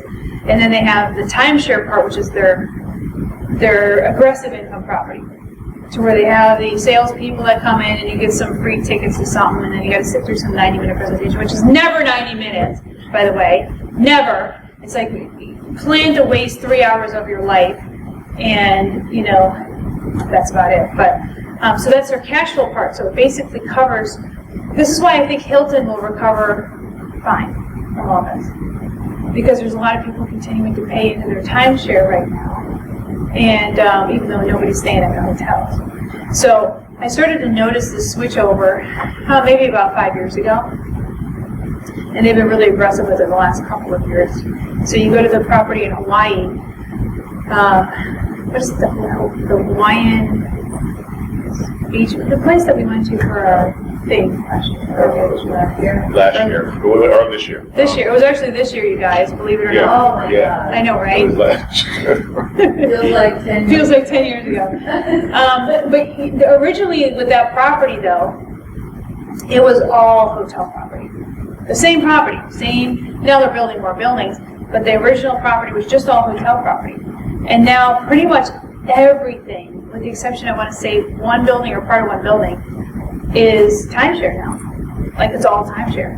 So in other words, if you go to that property, you're like, you either own a timeshare or basically kick rocks and go to an Airbnb down the road. They're getting to that point. And they're doing that with the other property on the Big Island, too. So that's what they're all doing, is they're going into the timeshare business. So it's a big business, for sure. But I don't know if these people handle that. So I recommend that you go to their website and get some more information about how that works. Okay? Because they might handle hotels, and that would kind of fall under the same kind of umbrella. So whenever you're dealing with a posting, when I say posting, I also mean ad. So we all start with a headline, a lead-in, minimal information about the project, some kind of offer, but we don't want to be very specific. We just want to be kind of an overview of an offer, and a request for action or a call to action. It's basically the same thing. So I will show you in an ad format how this will lay out. Okay. So the headline actually just talks about the highest and best possible thing you can pull out of the deal. Like, why is this the best deal since sliced bread? And then the lead-in actually talks a little bit about the deal itself, like, 344 unit apartment building in Atlanta, Georgia. Okay. Minimal information about the project, one of the fastest growing, areas in the entire country. Huge return on investment. If you want to put a specific percentage, you could. The preliminary offer would talk a little bit about the financial structure, again, in one sentence. That is looking to raise $2 million for the down payment, is willing to give 10% interest for 24 months, something. And then request for action, so we just talked about this. Call me right away about this exciting opportunity, John Smith, phone number. Even better, just John. Or whatever your name is, right? Very simple. Don't make this harder than it needs to be. So here's a sample of a headline. Credible property investment opportunity in Atlanta, Georgia. You can even just put Atlanta, because I think everybody knows where Atlanta is. If it's some two-horse town someplace, you might want to put the state. But for a huge return on investment. So, for example, if Aaron was trying to raise money on this Mission, Texas place, you wouldn't just put Mission. No, you haven't. Because everybody does, nobody knows. But if it's Los Angeles, everybody kind of knows where that's at, right? Okay. So that would be kind of a sample of a headline. Next, our lead-in. With my proven management track record, I can take this underperforming property and turn it into a gold mine. That's almost like a second headline, isn't it? So what are you doing here? What are you doing? It's just there's several parts to this. What kind of information are you divulging in this? There's a couple of things you divulge. Your resume for you. A little bit of my resume without giving them 10 pages of my resume, right? And then what else am I talking about? Talk about property and the opportunity. The opportunity, but there's one key word there. Gold mine. And well, that's what you think. It's really a different keyword. Any investor who's You see underperforming. yes, a serious investor would notice that right away.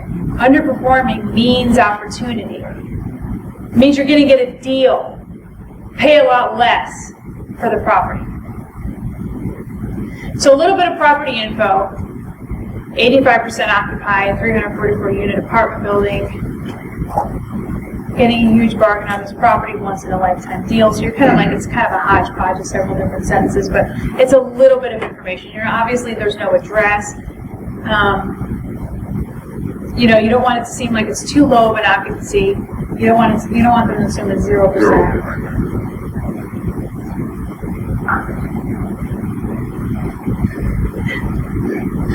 Preliminary offer, like a little bit of the financial information. I want to give you a huge piece of the pie. You talk about tantalizing, right? This is when the ads get real good here.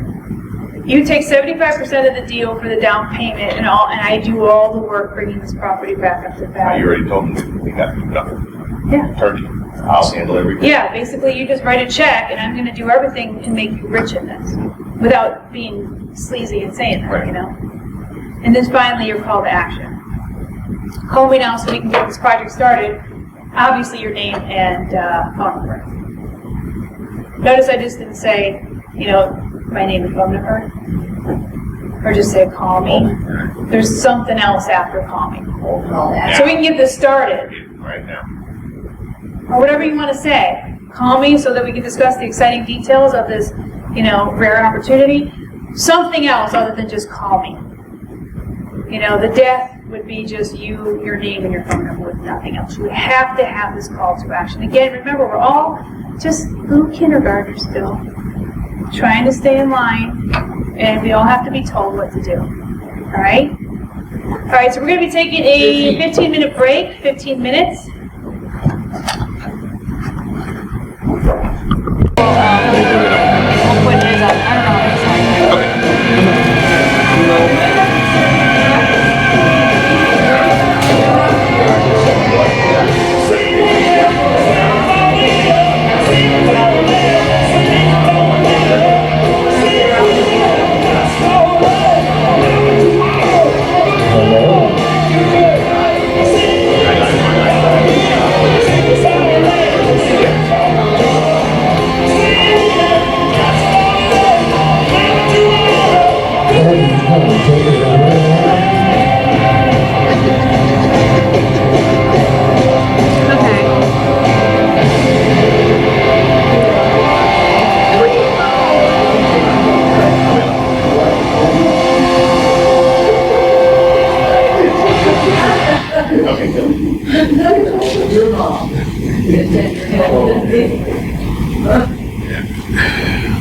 Yes, we call it wrong. It's a term impairment.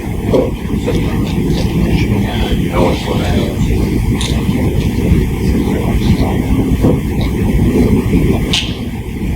Really? Yeah. Maybe I need to change all my slides. Just like the one, yeah. Okay, welcome back. Thank you. Am I on? Can you hear me? Yeah. All right, is anybody ready to actually do like a mock pitch? Yeah, we're not fish. You'll do a mock pitch like today? Maybe. Well, I'm gonna finish this presentation. I'm gonna see if anybody wants to do a practice pitch. Go practice, I guess. Just a practice. You have to make it up, but they give you a few minutes. Yeah, I don't care if you make it up. I don't even care if you use my old PowerPoint from the Atlanta deal that wasn't. I'm sure. I don't know, this is like this. Okay, so Patricia's volunteering. Not right this minute, wait. You have approximately 15 to 20 minutes. You have plenty of time. Did you mean this minute? No, I mean in 20 minutes. 15 to 20 minutes. You can do it. Put something together. All right. So, let's talk about what happens when somebody calls you. This is important. This is the most important part. Because you did all the work, you place an ad, you put together a kick-ass ad, people are now calling you on the phone. And again, I would maybe now would be the time to really restructure how you're taking these phone calls. Because today, sitting in this event, be like, yeah, it's okay if they call my cell phone. And then when they start calling, you're gonna be like, yeah, I don't think sometimes I'm as prepared as I think I am, or maybe I need a breath, or maybe it would be better and more professional if I had an answering service take the call, or something to that degree. So now is the time to figure these things out. Because you have to be available. And by be available, I mean not sitting in a coffee house with someone else and then deciding to run out and take a phone call, completely not focused, not trying to babysit your kids, and there's kids screaming in the background and trying to take a phone call.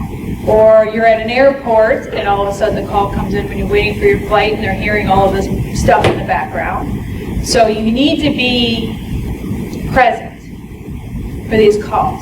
Now, are you going to be present for all of the calls? No. So if you're not, then what happens when the call's coming in and you happen to know that it's an investor calling? You need to get yourself over to your friend. Is it okay to let it go to voicemail? Yes. It depends. It's okay, it's not preferred, but it's better than if there's a kid screaming at the top of their lungs in the background. Do Yeah. not pick up that Oh, call, yeah. please.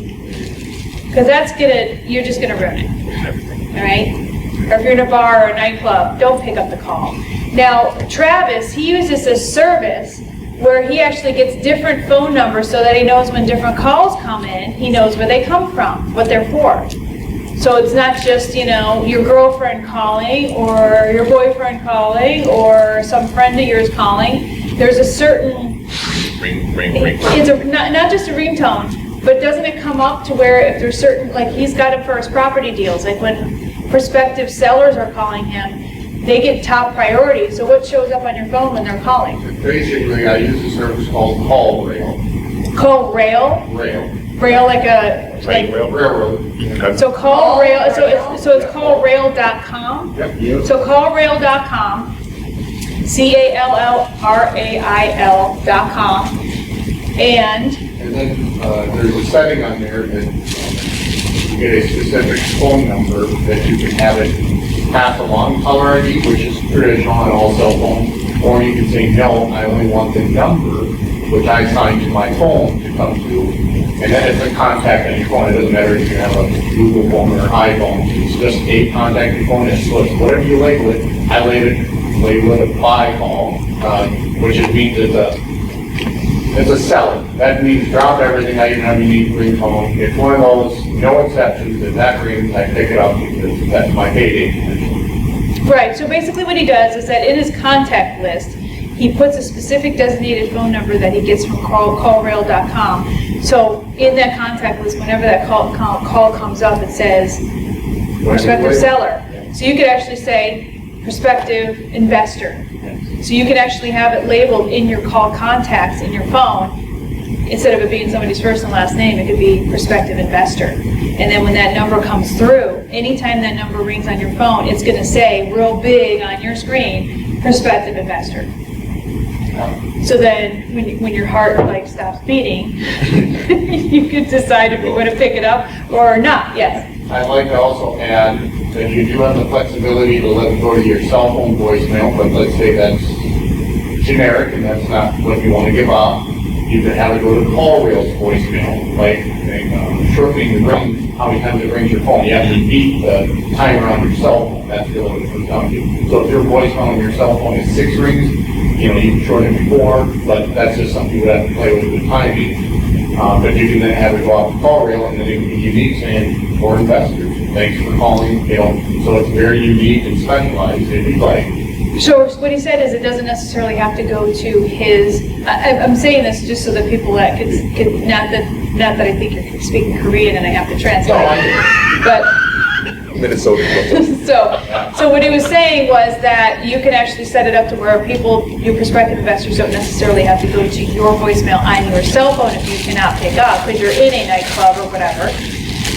You could actually have it go to a designated, can you be even more noisy? Thank you.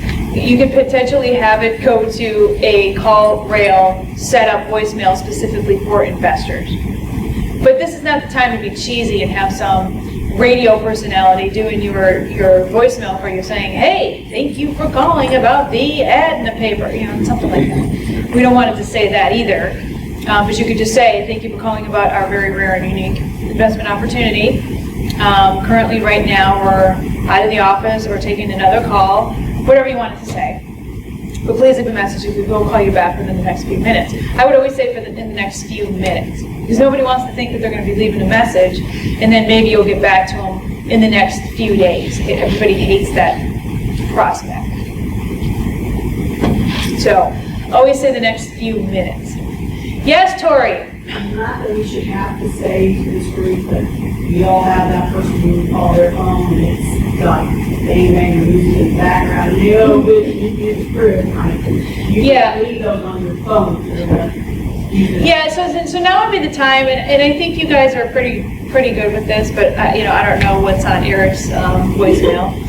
But yes. Usually I tell my students we don't want music in our voicemail. We don't want the Barry White. I always use the example of one student who had a voicemail and said, hey, maybe, and then the Barry White voice and stuff, because he was in the dating scene at that time.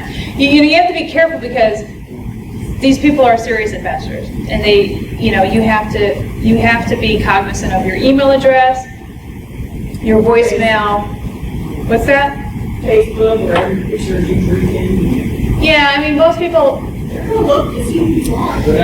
No. Yes and no, they don't. I had this issue with Aaron a couple years ago. So he came to my wedding, and he was doing, I don't know what he was doing. He's got this obsession with Kenny Loggins from the 80s. And so he specifically requested the Top Gun song. What is it? Yeah, the Danger Zone, right? So he decides he wants to dance to this by himself on the dance floor. Danger Zone, drunk, of course, as usual. And so we had a video of it, and then I ended up posting it on my website. But it was Jesse on his YouTube channel, and he gave me the link, and I put it on my website. And so I guess years later, because I left it there, because you forget, right? You don't care, you just leave it there. Apparently an investor was looking and found the video. And so he said, you need to take that off your website. I'm like, well, I would, except all I need to do is delete the page with the YouTube video. I don't have access to that. That's a Jesse question. So he had to call Jesse. Jesse probably forgot about it too. He did. He was just, and so that only happened one time. And then finally, Aaron came back to me, like, I want to say a month or two later, and he's like, you know what, screw it. Because it wasn't even an investor. It was like he was going to become part of a larger investment group, and they were really stuffy. Stop. Yeah, and he finally got to the point where it's like, after we went through this whole to-do, which took about 2 to 3 weeks front to back to get this video down, he was finally like, screw it, if they're really that stuffy, who cares? But it never, at any time, affected any of his other deals. It was only when he wanted to be part of this higher echelon investment group, And they're doing background. and they were doing all the backgrounds and stuff, but it never affected any of his other deals. Because what do you think investors who are serious, whether it's a mass wealthy, Dr. Dennis lawyer, or whether it's a real serious investor who's got a lot of assets, do you think they're doing research with you online? No. No. They don't have time, okay? They don't have time. I mean, yeah, it would be nice if you weren't on rip-off report for the first 3 things that they Google. Lawyers do that, don't they? They can look at Facebook and. Nobody's looking at Facebook, though. That's what I'm trying to tell you. Nobody cares. Years ago, I had Dan Kennedy ask me, he's like, because I was talking about some legal thing, and he says, everybody gets involved in some kind of lawsuit. And he said, haven't you ever Googled me? I'm like, no, I've known you for 25 years, and I've never actually Googled Dan Kennedy. Because why? You don't have time to do it. Don't care. Don't care. I know who he is. I know what his character is, and I'm not going to get a bunch of second-rate information from a bunch of people that have never met him or don't know him. Or I just don't care. Okay? I'm too busy. I don't even know if he has a Facebook or not. I doubt it because he's anti-social media. But I'm not going on Facebook. I don't care. So if we ever did a business deal together, like an investment deal, I'm not going to be all of a sudden going on Facebook or Twitter. I just don't care. If I know it's a solid individual, like I said, it would be great if I did Google them, if the first things weren't like the rip-off report, the Better Business Bureau, and all of that. But that's the most they're going to do. Do you think they're going to be sitting there for hours and hours and hours? Okay, well, I checked that, now let's check Facebook, and let's check Instagram. No. I mean, don't be irresponsible, but don't feel like you now have to say, well, I don't know if I want to put that, picture of that party on my Facebook now, because maybe an investor will think that, God forbid, if I have a drink at a table. Most of these people are alcoholics anyway. So if you don't have a drink, Tori, they're not doing business with you, okay? Never say no. That's right. I'm serious. I am dead serious. There's been many times where I've sat at a table and they say, what do you have in the drink? And by drink, they don't mean Sprite, okay? And they immediately distrust someone who says, I want seltzer water or Sprite or a Coke. And if you're going to say that, then just say I'm a recovering alcoholic. Or something. Give some kind of validation for that. Because otherwise, if you're not good enough to drink with, you're not good enough to invest with. I'm serious. I remember the first time I met with my publisher and agent. It was afternoon. Him and his wife took me to this gorgeous restaurant right on the beach in Cardiff by the Sea, which is in San Diego County. And first thing we sat down, I don't even think it was noon yet. I said, what are you having to drink? Well, vodka. I mean, because he ordered some, I don't know what he ordered, but it was an alcoholic beverage. And was I going to sit there and all of a sudden start, sucking down iced tea and stuff? Nope. That's not. They want to relax. They want to see how do we gel together in a relaxed scenario as buddies.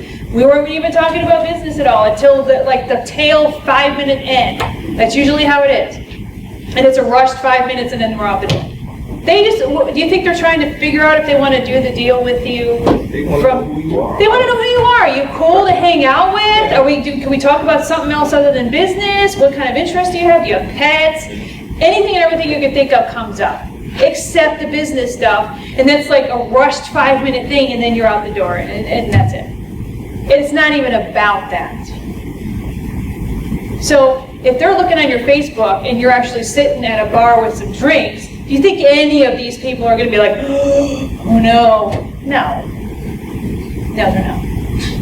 And they're not even looking anyway. Okay? So, they call you on the phone. You have a conversation. How do you think the conversation is going to go? Beginning. Good afternoon, how you doing? My name is Jackson. Okay, so I'm going to call you on the phone. Okay. I'm an investor. I don't know if you want to come up You closer. wanna give me the mic? Get the mic. Yeah, get So the mic. everybody can hear. Get the mic. Let's do a mock call. And I'll be the investor, okay? Okay. Got it? Got it. All right. So I'm the investor, and ring, ring, ring. The call's ringing. Hello, Hello, how's it going? Is Ed there? speaking, how you doing? Hi, good. So I saw your ad in the paper here in USA Today, and it's very intriguing. Can you tell me a little bit about your deal that you have going on here? Well, sure, but I'd like to get your name, please. Go My on. name is Monica Main. I'm in California. Monica, how many years do you have invested? Stop. Stop. Okay, Did I kill it that way? I'm already hanging up on you. All right, Like, let's go. oh, I'm so sorry, I gotta go. I'll call you back a little later. All right, okay, yes, Monica. Okay, stop. Okay, let's go again. Let's start over. All right, good. Ring, ring, ring, ring, ring, ring, ring, ring. Hello, how you doing? Hi, is Ed there? Speaking. Hi, Ed. My name is Monica, and I saw your ad in the USA Today paper about your investment deal. How are you today? I'm doing well, and yourself? I'm doing excellent, thank you. So, can you tell me a little bit about your deal? Sure. I can briefly tell you it's a very great opportunity. It's a 5-unit apartment building. It's located in the downtown Detroit area. It's going to be a little bit of work. What do you mean by a little bit of work? Is this like gut to the It's not studs? a gut to the studs, no, this is gonna be cosmetic. It's all gonna be cosmetic, and I'm looking for investors that would come in, as a small partner to have a few of these in the same area. Okay.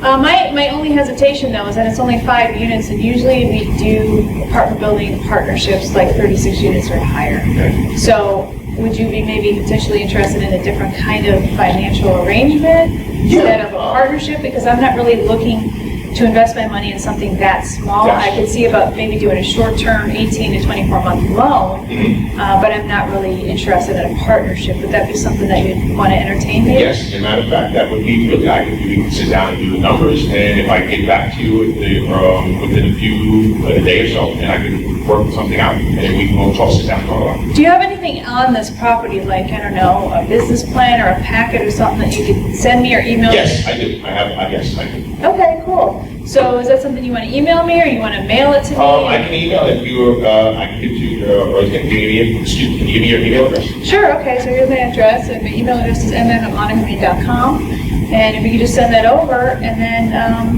hopefully you'll have some of the numbers worked out on a short-term loan for the down payment. What kind of down payment are you looking for this particular property? I'm currently looking for, just give me 1 second. Okay, so, I'm currently looking for about 20%. 20%, and so what is the purchase price of this property? The purchase price is, $250,000. 250,000, so you're looking for 20%, okay. And then do you think that you're gonna need additional funds for like closing fees and stuff like that? Yes, So there's like gonna maybe be another 7% on top of that, or? That'll Okay. be additional funds for closing fees. We have most of the, my team, my ground team, we have most of the construction costs covered. We'll get some cosmetic stuff, so it's nothing major at that point. Okay, so if you can go ahead and send me your business plan, again at mm@monicamain.com, go ahead and send that over to me with the information about the type of loan you think you might need, the total amount, and the interest rate that you're willing to offer us. We'd be more than happy to see if we can entertain that. Okay, and keep in mind also, Monica, if you don't, just so you know, I have more than one of these, but we'll start with the first one, and I will give you about an hour, and I'll have everything to you. Okay, sounds good, and I'm looking forward to hearing from you. Well, thank you, Monica. Thank you for returning the call. I appreciate it. All right, have a good day. Very good. All right, bye. Okay, so now what does he do? Getting stuff ready. We think we have it done in 30 minutes or less. Great. So, second call was great. First call, I was getting some. we don't want us to, okay, so here's what we're not doing. We're not interviewing Yes. the investor. Yes. We just always assume we're talking to Bill Gates. So don't ever make Bill Gates think that he has to qualify himself, because he shouldn't have to. right? People should just automatically roll out the red carpet and know that he doesn't have to qualify himself. You have to qualify yourself. And so you did really well on the second call. Any one of you in this room can do that call. Did a good job. Really great job on the second. That's it. Yeah, I said to get out of the other mode. That's. Yeah. Well, you were in the other mode. You're in the Yeah. slice mode. Right, I knew where you were. This is different. You're going to have to switch I back gotta and go forth. back, yeah. So that's how you respond. It's very, very simple. You know, you have your stuff ready though. Now with You're making stuff up. that's fine, whatever.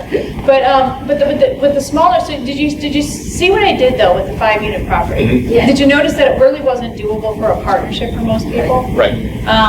So you need to know this stuff though before you start placing your ads. Like if you have a small rinky-dinky building like that, then it's going to be more of a loan play. But if you're looking for a larger building, that's going to be more of a partnership play. So you have to know the difference between the two. Yes? Would it have been valuable if when the investor, you said what you guys like to invest in, you know, you would have said, that sounds like we're something that we could do a short-term loan for you, you know, on something that small. And then if, you know, Ed could have said, we actually have a 30 unit, you know, or we're gonna just ask you a question back, what's the minimum, you know, units? that- Well, she told me everything that she did. If you were listening, she said, this is what we normally do. Right. We don't do nothing that small. I heard everything she said. We don't do nothing that small. So I said, we also have others more. In the area. Yes. in the Right, area. but see, I'm not concerned about that Right. because what I liked about Ed's response is that he was staying very focused with the current project at hand.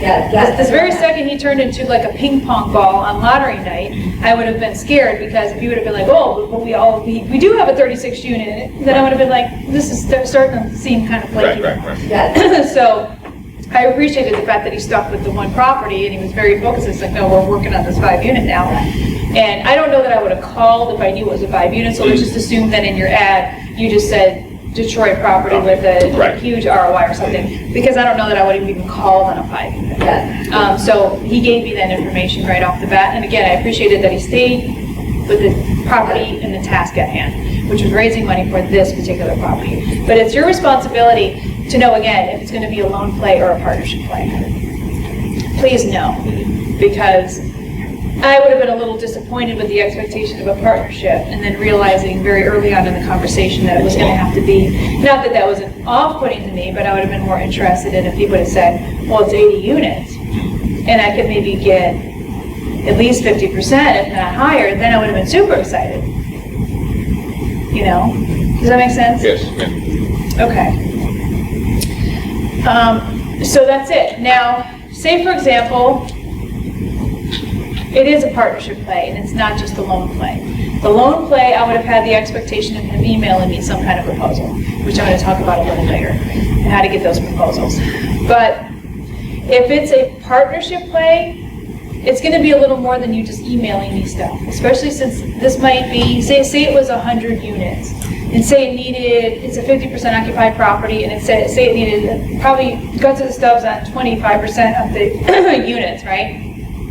So say that's how it was.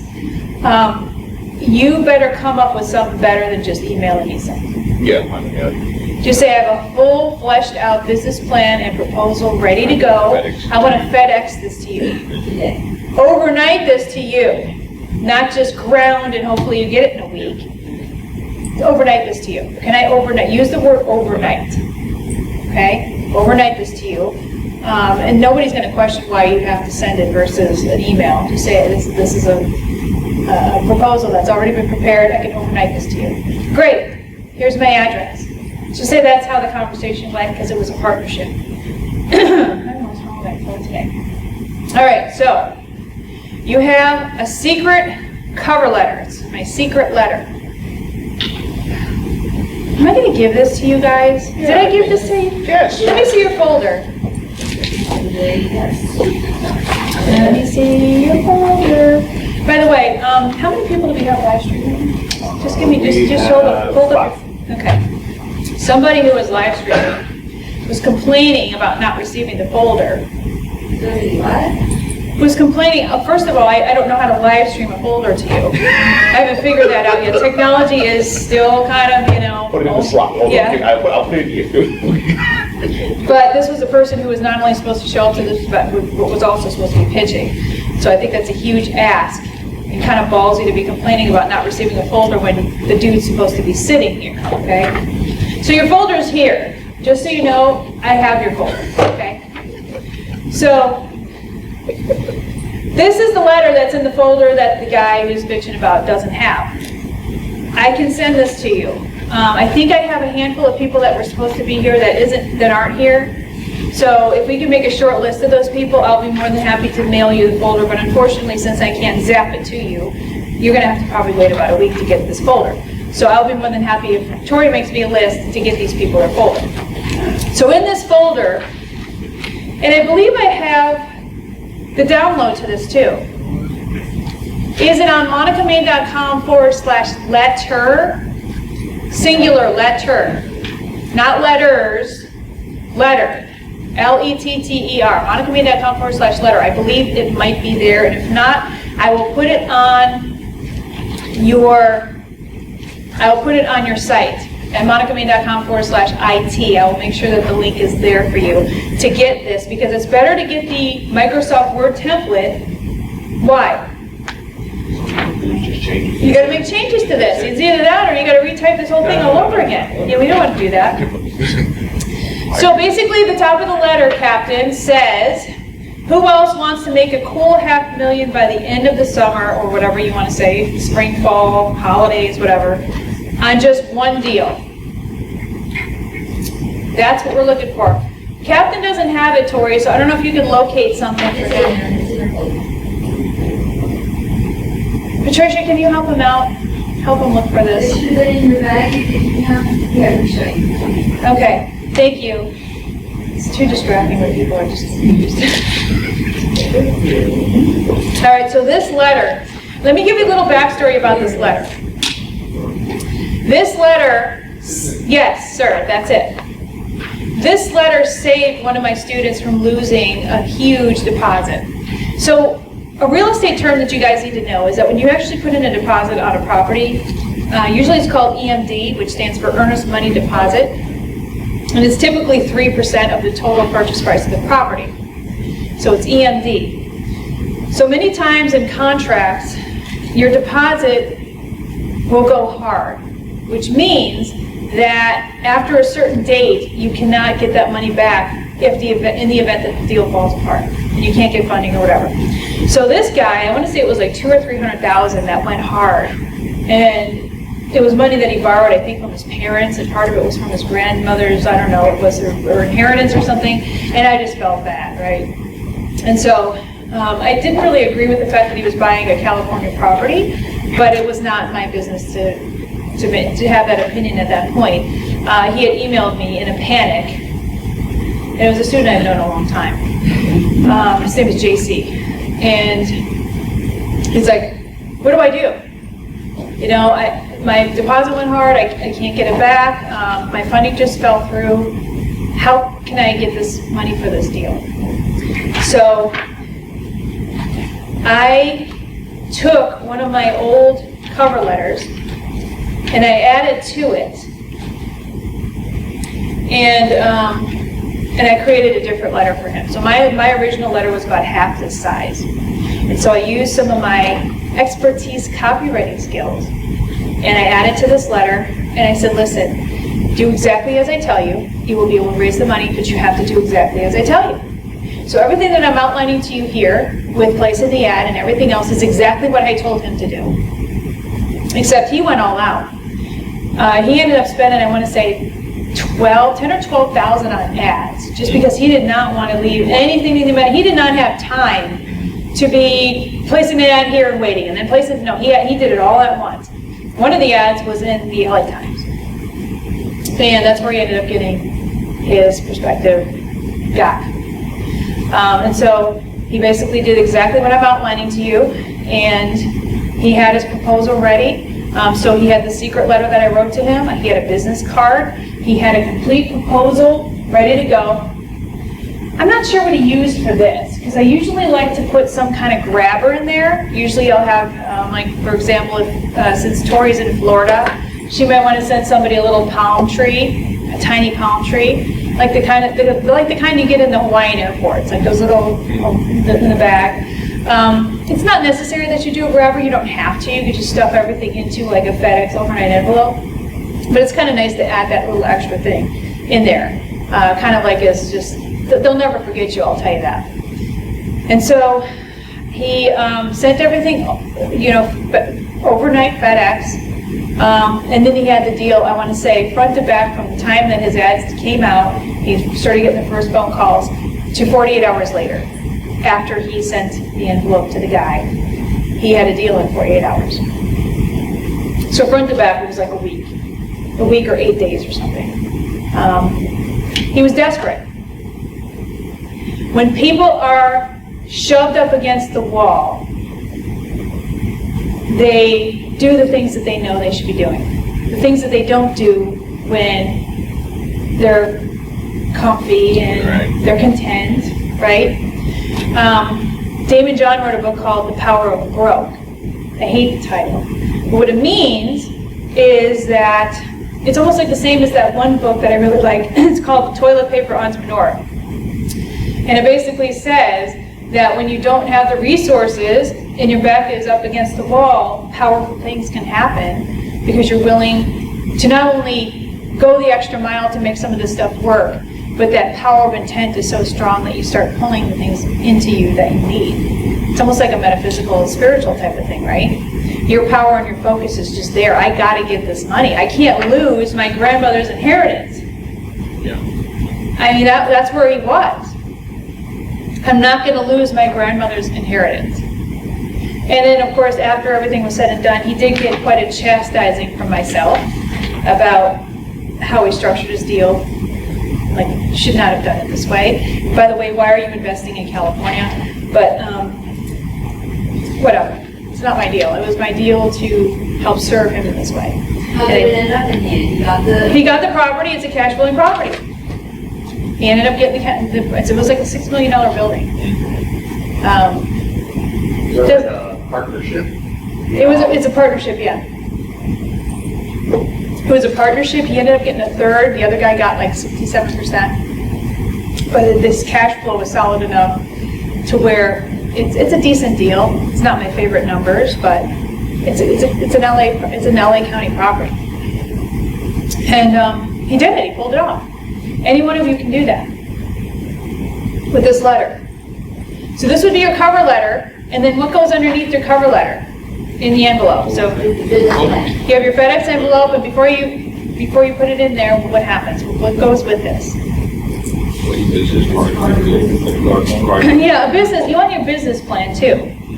The business plan that I gave you. MonicaMain.com/biz_plan. That's your template. You don't have to use the exact template, but you can use your own business plan template if you want. Just follow with that, follow the lead with that one. Now I have to say that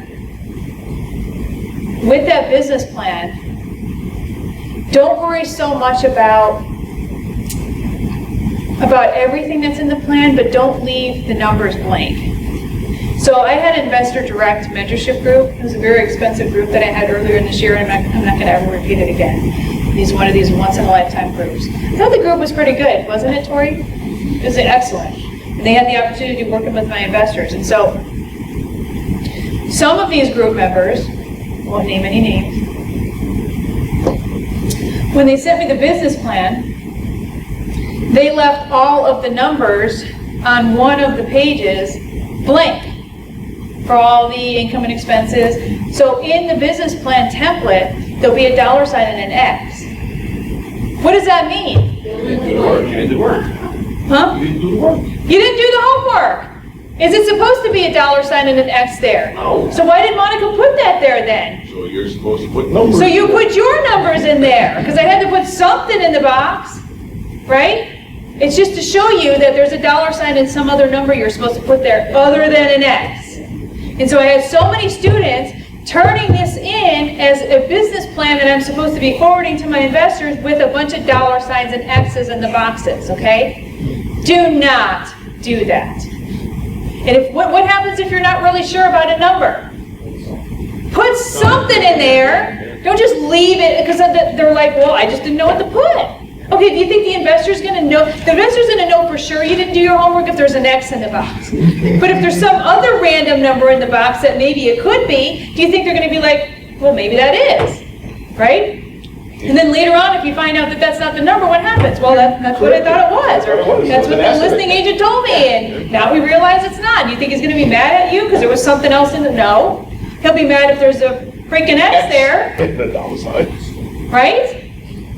It's almost like turning in your homework and in blank page. Here you go, teacher. Here you go. Here's my name. And I just thought it went without saying that when I told people to do their freaking homework, to fill in the boxes. So I'm going to say that to you because apparently it doesn't go without saying. So there should not be boxes with dollar signs and X's anywhere. So do your work. And also, too, in my templates, you're going to find brackets. Do you leave the brackets there? No.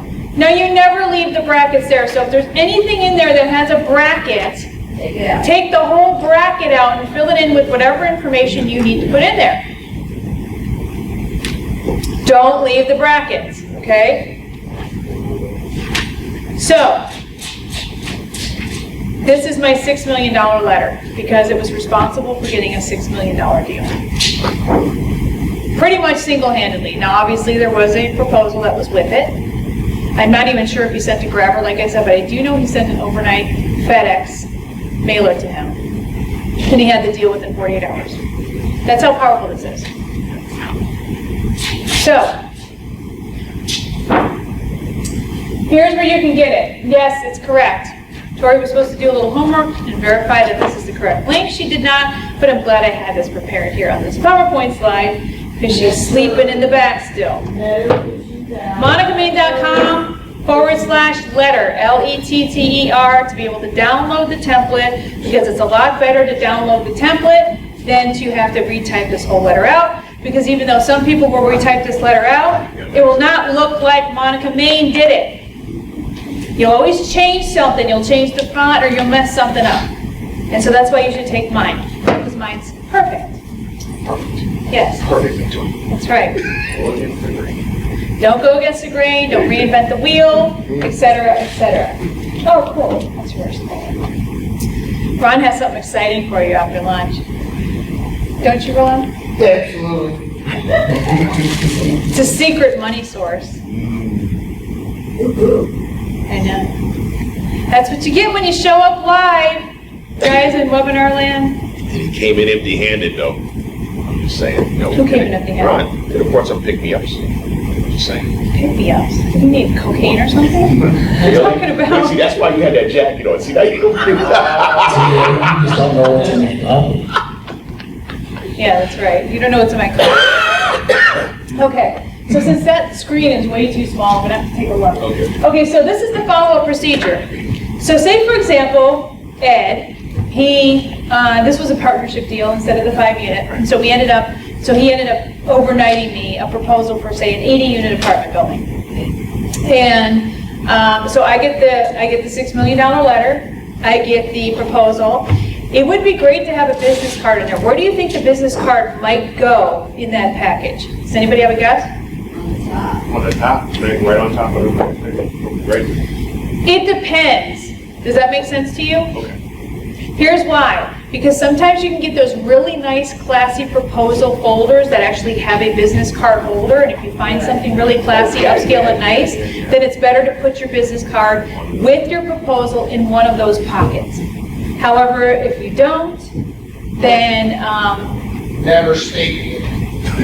yeah, you want to do a paper clip, and I usually do it like in the middle of the page instead of at the very top. It'll be like in the middle, right on the top page. So, for example, you have your $6 million letter, you would paper clip it right in the middle there so that they can see it first and foremost when they take everything out. But otherwise, I'd prefer it to be in your proposal if you can get an upscale cover. So, you say he sends me the FedEx, and all of a sudden I get busy, or I whip it off to the side, anticipating getting into it later. I go on a business trip for a couple of days. I come back. I'm just trying to collect myself. And I look at the proposals and I'm like, oh, but I got to do all this paperwork now. I'll get to it later. So it's not like I'm not interested. I just had stuff go on. You have to expect that this is going to happen with real investors who are making real money in the real business world.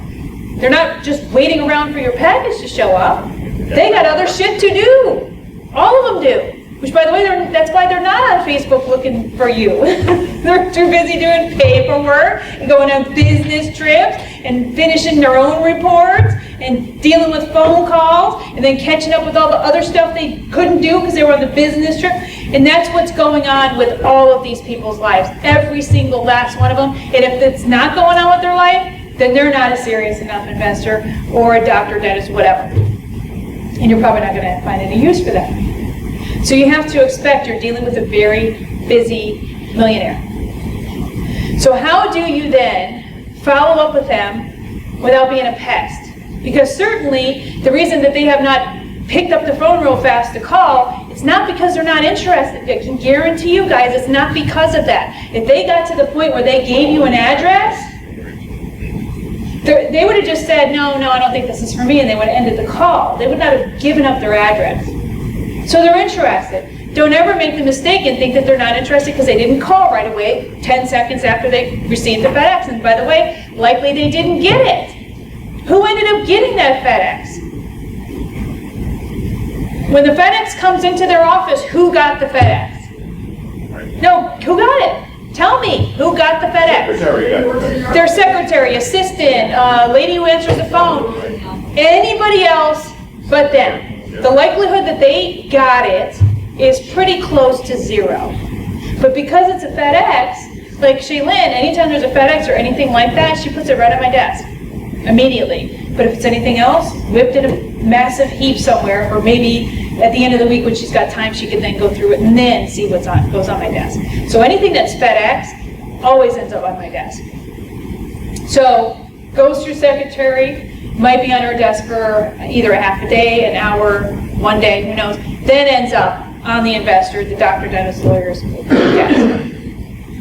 So that's how it goes. So there might even be a day gap for them to get it, right? So they have your FedEx, they open it, usually they put it to the side with the anticipation of doing what? Looking at it later. Looking at it later. They might go through the first couple lines of your letter, though, right off the bat, because that's a really catchy letter, don't you think? You'd start reading, oh, this seems really interesting. Okay, well, I have some time, maybe tomorrow afternoon after that one meeting, I'll take a look. Or I have to wait at the doctor's office. I'll just take it with me. Then they go to the doctor's office, and what happened? I forgot it. So I come back, oh shoot, I was supposed to read that. Okay, so then a week goes by. A week goes by real fast when you're busy. And then you set other things on top, and then it's gone, right? Does not mean that they're not interested when they're not calling you back. So what happens now? A week goes by. What is Ed supposed to be doing? What can Ed do? Phone call. Follow up a phone call. Okay, so how does that phone call go? You want to go get the microphone?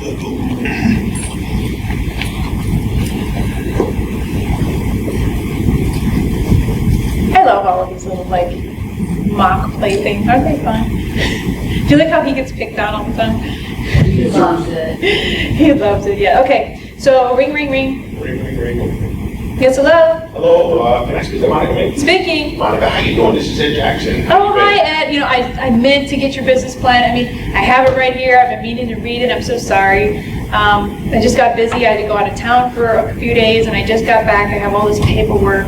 I'm so sorry. I got through some of it, but I didn't get through all of it. I just didn't get through all of it yet, but I'm still interested. Do you have any questions on what you got through so far? No, I mean, I'm looking at everything, and I guess since the business plan seems so long, like if there's a lot of pages here, and then a lot of times I'll just pick up the, Right. Wait just a second. Can you hold on 1 second? Okay.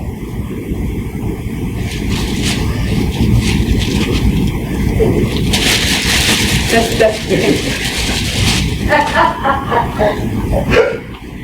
yeah, so here I am trying to do my homework. Right.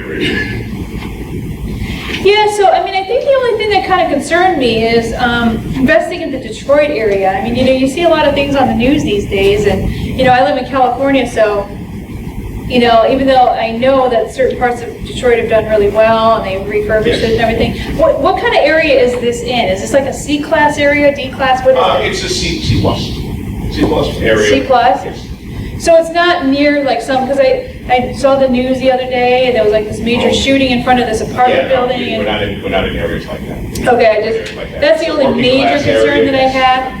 Yeah, okay. Well, I mean, everything looks pretty good, but is there any way that, that I can follow up with you? Like, give me about 3-4 days. Can you give me the 3-4 days, and then I'll reach out to you, Okay, and then we'll go from there, okay? You would like me to give you a reminder, or just we'll wait? No, just let me go through this. I promise, I'm gonna get through it tonight. I'm gonna read it tonight. I'm so sorry I didn't get through the whole thing. I just Yeah, want I to read the know, whole. busy, just like I know, that's why I'm doing this. Right, so I'm so sorry, but like I said, I was out of town and everything, but I will definitely get to this tonight. Okay? Thank you so So much. let me get back to you, okay? Okay, you have a great day. You Talk to too, thanks, soon. Ed. All right, Okay, bye-bye. Bye-bye. Okay, so now, that's gonna be typical. They will grab the business plan while you're on the phone. They will. Would Yes. it be better at the end of the phone call to tell them you'll follow up with them tomorrow and ask for the... No. No, not tomorrow. She already said what she was gonna do. Not tomorrow, because I told him I was gonna have 3 or 4 days, so if he told me tomorrow, I would've been like, are you not listening to me? And I asked It her, would I be said, better would you to like set to a remind? time, though, more so with a one. No, because busy people, let me tell you about my schedule, and let me tell you what bothers me the most with students, is some of my students, especially those that are in part of some of my mastery programs, some of my apprenticeship groups, it is not you. It's done. Some of them are like, hey, can you schedule a meeting with me this afternoon? Don't you know that I'm scheduled out like usually 3 to 4 weeks at a time, and all of a sudden now I'm supposed to whip out my calendar and wipe away somebody else for you? Don't you know what my schedule looks like? And so it bothers me when people assume that I can fit them in on super short notice. It really rubs me the wrong way. What's a little disrespectful? It's very disrespectful, because you got to understand, somebody as busy as I am, I'm going to be scheduled out for a while. So to me, if somebody said, I'm going to call you back tomorrow and basically harass you like a telemarketer from hell, I'm already getting off put about it, because it's like, I just told you 3 to 4 days, I'll reach out. And he should not reach out to me not even a second before the longest time I gave you. Yep. So if I give you a week, you are not going to be calling me until 8 days later. Period. And it bothers me when people don't respect my time, because I do this with a lot of different professionals, and it's just like, no, I'm sorry, like with this event coming up, I said, I cannot get back to you at the earliest until October 12th. That's it. So even though I'm coming back slightly earlier, I know what my body needs for recovery time. I'm still not going to be recovered by then, but at least I'll be sitting in the office drooling on myself at that point, and I'll be present to some degree, okay? So don't even think anything's going to even start to happen until that time. So what do you think is going to happen if I tell somebody, well, I won't even be in the office until October 12th? Well, what do you think any normal business person is going to assume about that date? When I'm sitting in my chair at 9 a.m., when do you think they should call me or contact me? I wouldn't contact you. You told me. Not then! Definitely not doing that, no. Because if you know anything about business people or investors or people that make money, what do you think is going to be waiting for me on Monday morning? Whatever you got. 2 weeks worth of government paper and checks I got to sign, and you forgot to do this and order that, and this guy wants to know this, and what's that, and all this other stuff that everybody's going to be bugging me for. And then that's when I'm looking at my calendar with palm trees on, I'm wondering why I'm still doing this another year. And I go through that whole midlife crisis / near-death experience depression. Just one day. Yeah. And I'm sitting there miserable and upset. And so then I send my assistant out to Starbucks, because at least that might make me feel this much better, to tolerate another 5 minutes being there. And then that's not when you're calling me, okay? You're not calling me then, you're not emailing me then, you're not bothering me then. If you know what's good for you, and if you know how functioning, successful people operate. So if I tell you I will be back in the office on Monday at X time, is that an invitation to call me on Monday at X time, especially after a lengthy business trip, yes or no? No. So when could you and should you call me then if I say, well, I'll be back on Monday, thinking in the back of my mind and basically giving you the, I guess you could say, alien ESP signal, even though I'm going to be there on Monday, you know I got other shit to do, there's an understanding here, so that's, 2 or 3 days later. Yeah, I was Yeah. thinking Wednesday, Thursday. I'm thinking Thursday-ish. Thursday, Business days. Yeah, Thursday. What? right. So when someone tells you 2 or 3 days, it's business days. Yeah. It's not over the weekend. So I'm thinking Thursday. Yeah, I was- At the very earliest, and even then, late morning, Late. early afternoon, not crack of dawn, not 5 minutes before I'm supposed to walk out of the office for the day, and certainly not on Friday. Because Friday, anytime, a lot of times I take Fridays off anyway, a lot of people don't know that, but I work at home. And I don't want to be bothered by anybody, especially after a big trip. I'm thinking I'm taking my first long weekend myself, and I don't want to be bothered about anything on Friday. Nothing at all, and most business people do not. So, yeah, so if I give you the ESP signal that, yeah, I'm there on Monday to be polite, then we need to have an automatic understanding Yes. that you're not bothering me 5 seconds after I sit down. Because then it means he's a couple of things. One, Patient. well, he's desperate. Desperate, right? Desperation is the easiest way to scare everybody away. I mean, if you want to scare everyone away, be desperate. And 2, inconsiderate. And 3, clearly in not any kind of understanding of how the real business world works, which means you're not a colleague of mine then. Because if you were a true colleague, a true business success, investor, etc., you would understand.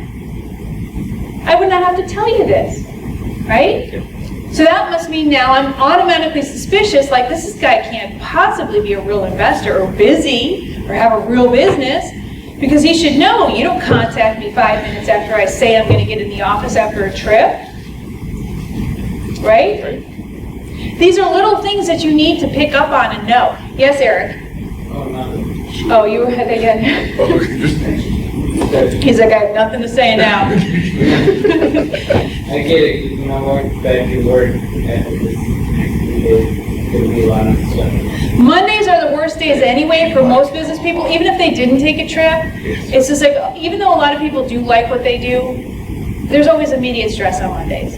Because you came off of a weekend, you usually have the shittiest paperwork to always do on Mondays because stuff collected from the week before and you just put it off for the next week and it's still there and it's this California form for this and this and this and that, and that immediately puts you in a bad mood. You know, but Mondays are just bad all around. So Mondays should be completely off the calendar. All right, so call. Mondays and Fridays. Yep, that should be the general rule. Yes. And if you're going to contact anybody, make sure it's either late morning their time or early afternoon their time, like after lunch. That's it. Not 4:45 p.m., not 9:01 a.m., none of that, okay? So,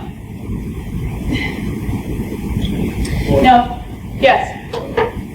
So with the phone call, could you ask them if like they want to be a partner or if they want to go short-term or long-term? Just money that you need might be $3.5 million, but if they want to do the whole deal, that's, $7 million? No, you do not give, this is not a multiple choice quiz. No, you need to have your shit squared away and straight. What are you looking for? They do not like to deal with people who are wish-washy, who don't know what they want. No, I'm looking for exactly $2.25 million for this deal. You're going to get exactly this and this and that. Now, they can always come back and say, well, you are only going to give up 25%. I want 50%. It's like Shark Tank. I want 75%. They will counter you if they don't like it, but you have to be very consistent with what you're looking for. It's not, well, we could do option A, which is this and this and that, or option B, which is, or option, no. Or they're going to be like, this dude doesn't know what he's trying to do. He's an amateur, I'm not working with him.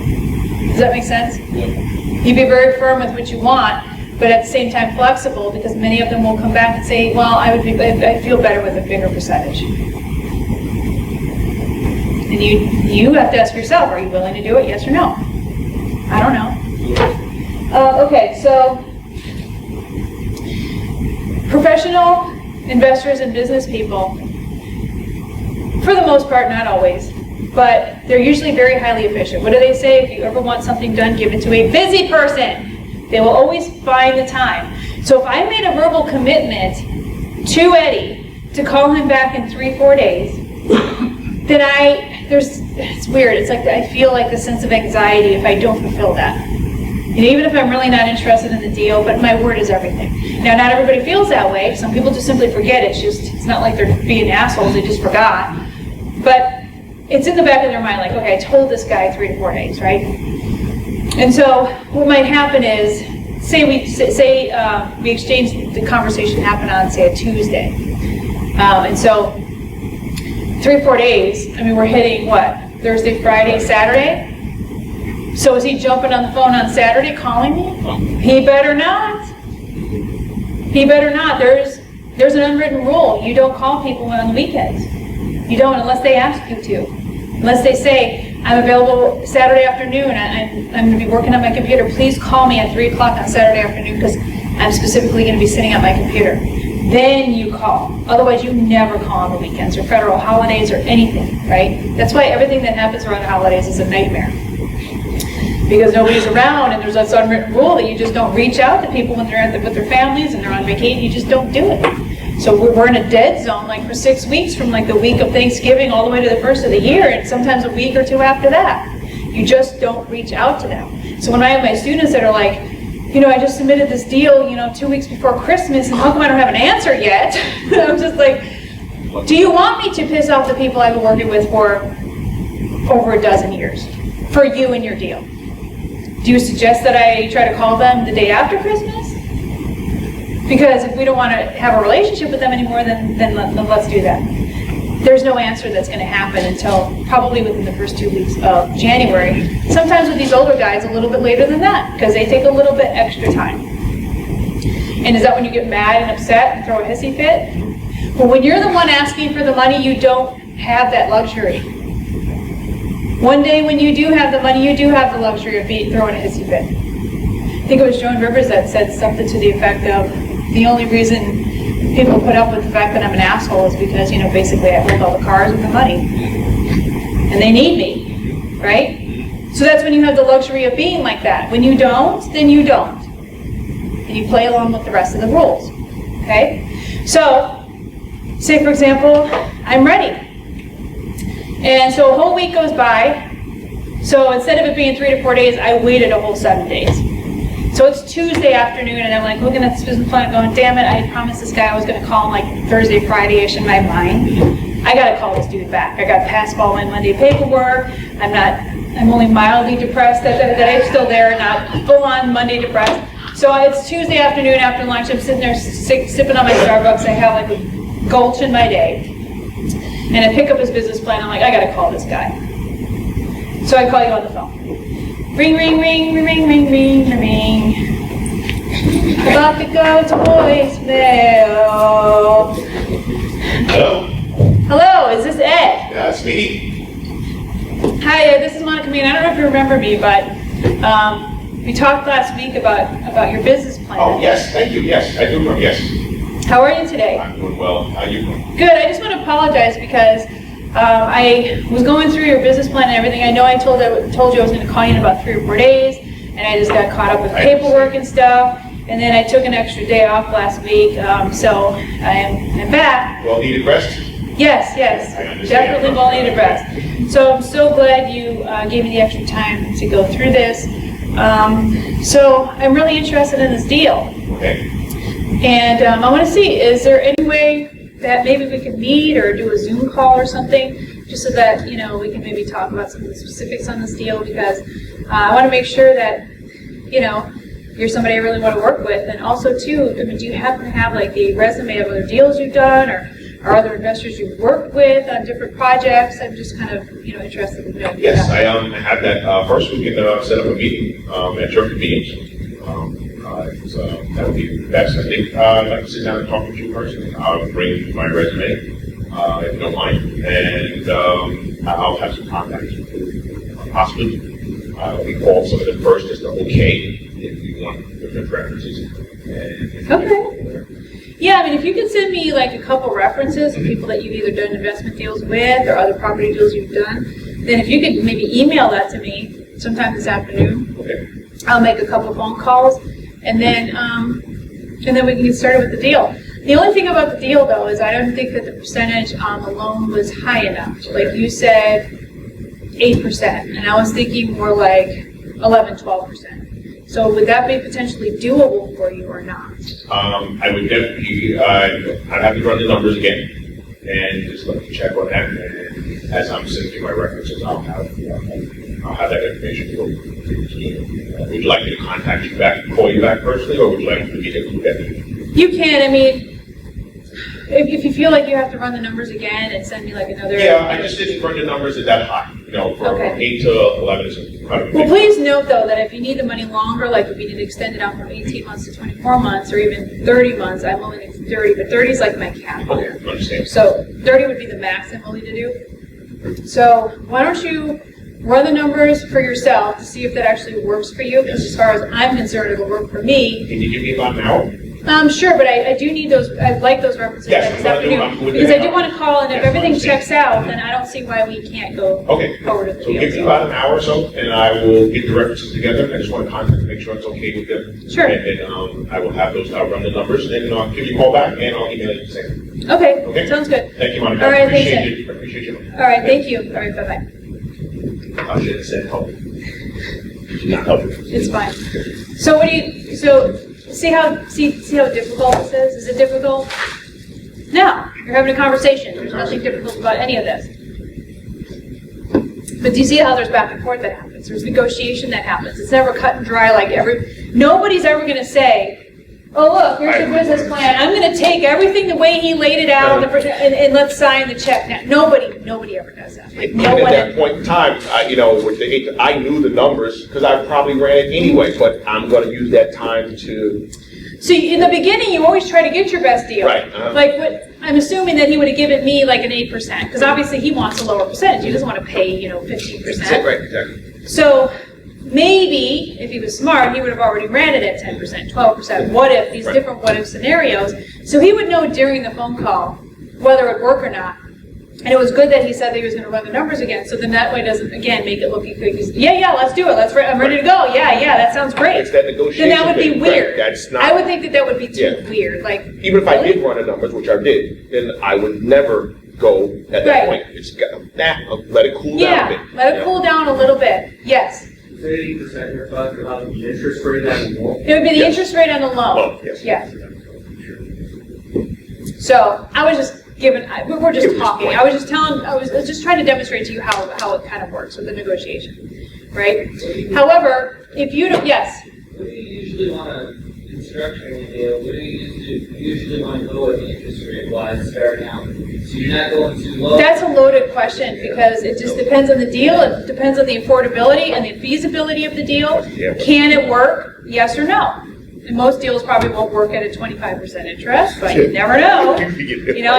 So to give you a blanket answer, we always try to go for the bare minimum, but you're never going to get an investor who's going to want to do like 3% or 5%. They'd rather just put their money someplace else. So you have to sweeten the pot a little bit. So typically you'll start with 7, 8%, usually 8% on the low side, and then they'll try to work your way up. I mean, I've seen investors try to get 12, 15%, some of them 18%, which I think is hideous. I think that's greedy. But most of them are reasonable, and they understand what other investors are getting, and they also understand 12% is a pretty decent, They want you to make money too. Why do they not want you to fail with this project? Because then you fail. Then everybody fails. The money, they don't get their money back. You go into foreclosure. I mean, nothing ends up working. So they don't want to gut it out for every dime you're supposed to be getting. They have to protect the integrity of the asset. It's almost like Charlie, the little dog Charlie on the island, and you have to protect the sanctity of the actual deal itself. And so they understand that the deal has to be successful and it has to be, well, there has to be wellness in the deal. And if there's not, because they're taking too much percentage or whatever, then they also understand that it runs a risk of the property deal not working, and then everybody goes bankrupt, and then they lose their money. Yes? Okay, so when, you offered the 8%, and they come back with, like 12%, if you know 12% would work, should you say, well, I can do 10%? Or should you say, wait, no, I can get back to you right now? If you know, Well, I mean, if you know, okay, so say for example, you were smart, and before this phone call actually happened, he ran it at different thresholds. He ran it at 8%, 10%, 12%, maybe up to 15%. And he knows that it could probably still work at 12% fairly easy, where everybody can win, but 15% is way too high. He knows that already. So if I say 12%, he would still want that period of maybe reworking the numbers to make sure he had the correct number. So he's not lying to me. He's just saying, let me take a look and see if I can make that work. What he's really telling me is he probably already did the assessment on the numbers, but he just wants to double check and make sure he did it correctly. And then he'll get back to me when he realizes. But if I said 10%, then he would know that he's in a good position because he already tested it out and checked it out at 12. But he'd still tell me the same thing, because it's more than what he was willing to give me. Now, if I called and said, I think 8% sounds great, well, there's nothing else for us to talk about except the references. Yes? I was gonna say, what if, you say, like, do you bring up 8% or you bring up what he says he's looking for? Well, that's what was in his proposal. Okay, so. His proposal to me that he overnighted to me said 8%. That's where I'm getting that number from. I didn't just invent it. Your proposal needs to have something in there. You just don't say whatever percentage you want to give me, I'll take. I mean, you have to, like I said, remember what I said with Captain over there. You have to be very certain what you're looking for. Very direct, like a laser beam. So what if he says, well, how about 12%? Now say the 12% there still works out, but you have such low cash flow. Can you like say, well, if you want 12, how about So are you asking 30 or 25? Are you asking about the conversation that's happening here? Or are you asking about the actual financials of the deal? Yeah, like The health of the deal. negotiating, like who gets what. Like he wants 8% and you say we want, if it's now you're talking about this is like a down payment or? It's usually, in this case, for this mock proposal here, because it was such a small deal, this would be for his down payment, I think a little bit of renovation cash, I believe, is what is in his deal. Okay, so no, like it would be a partnership. There's no equity because it's too small of a deal. If you're paying attention to the earlier conversation, I had said in the very beginning, this is too small of a deal for me to do as a partnership, but I would be willing to put up the down payment. Yeah, the first deal, we'll carry on the original phone call. So he would have to crunch the numbers and then get me his references, and I want to call. Now, what if you don't have any references? Then what happens? Yeah, tell me. Well. Character references. Yeah, character references. Can you at least come up with character references? Oh, yeah. Yeah. You come up with character references. You have to have something. You can't say, well, I don't know, nobody likes me. Everybody thinks I'm a total piece of crap. Then what are they? They're like, okay, why are we talking here?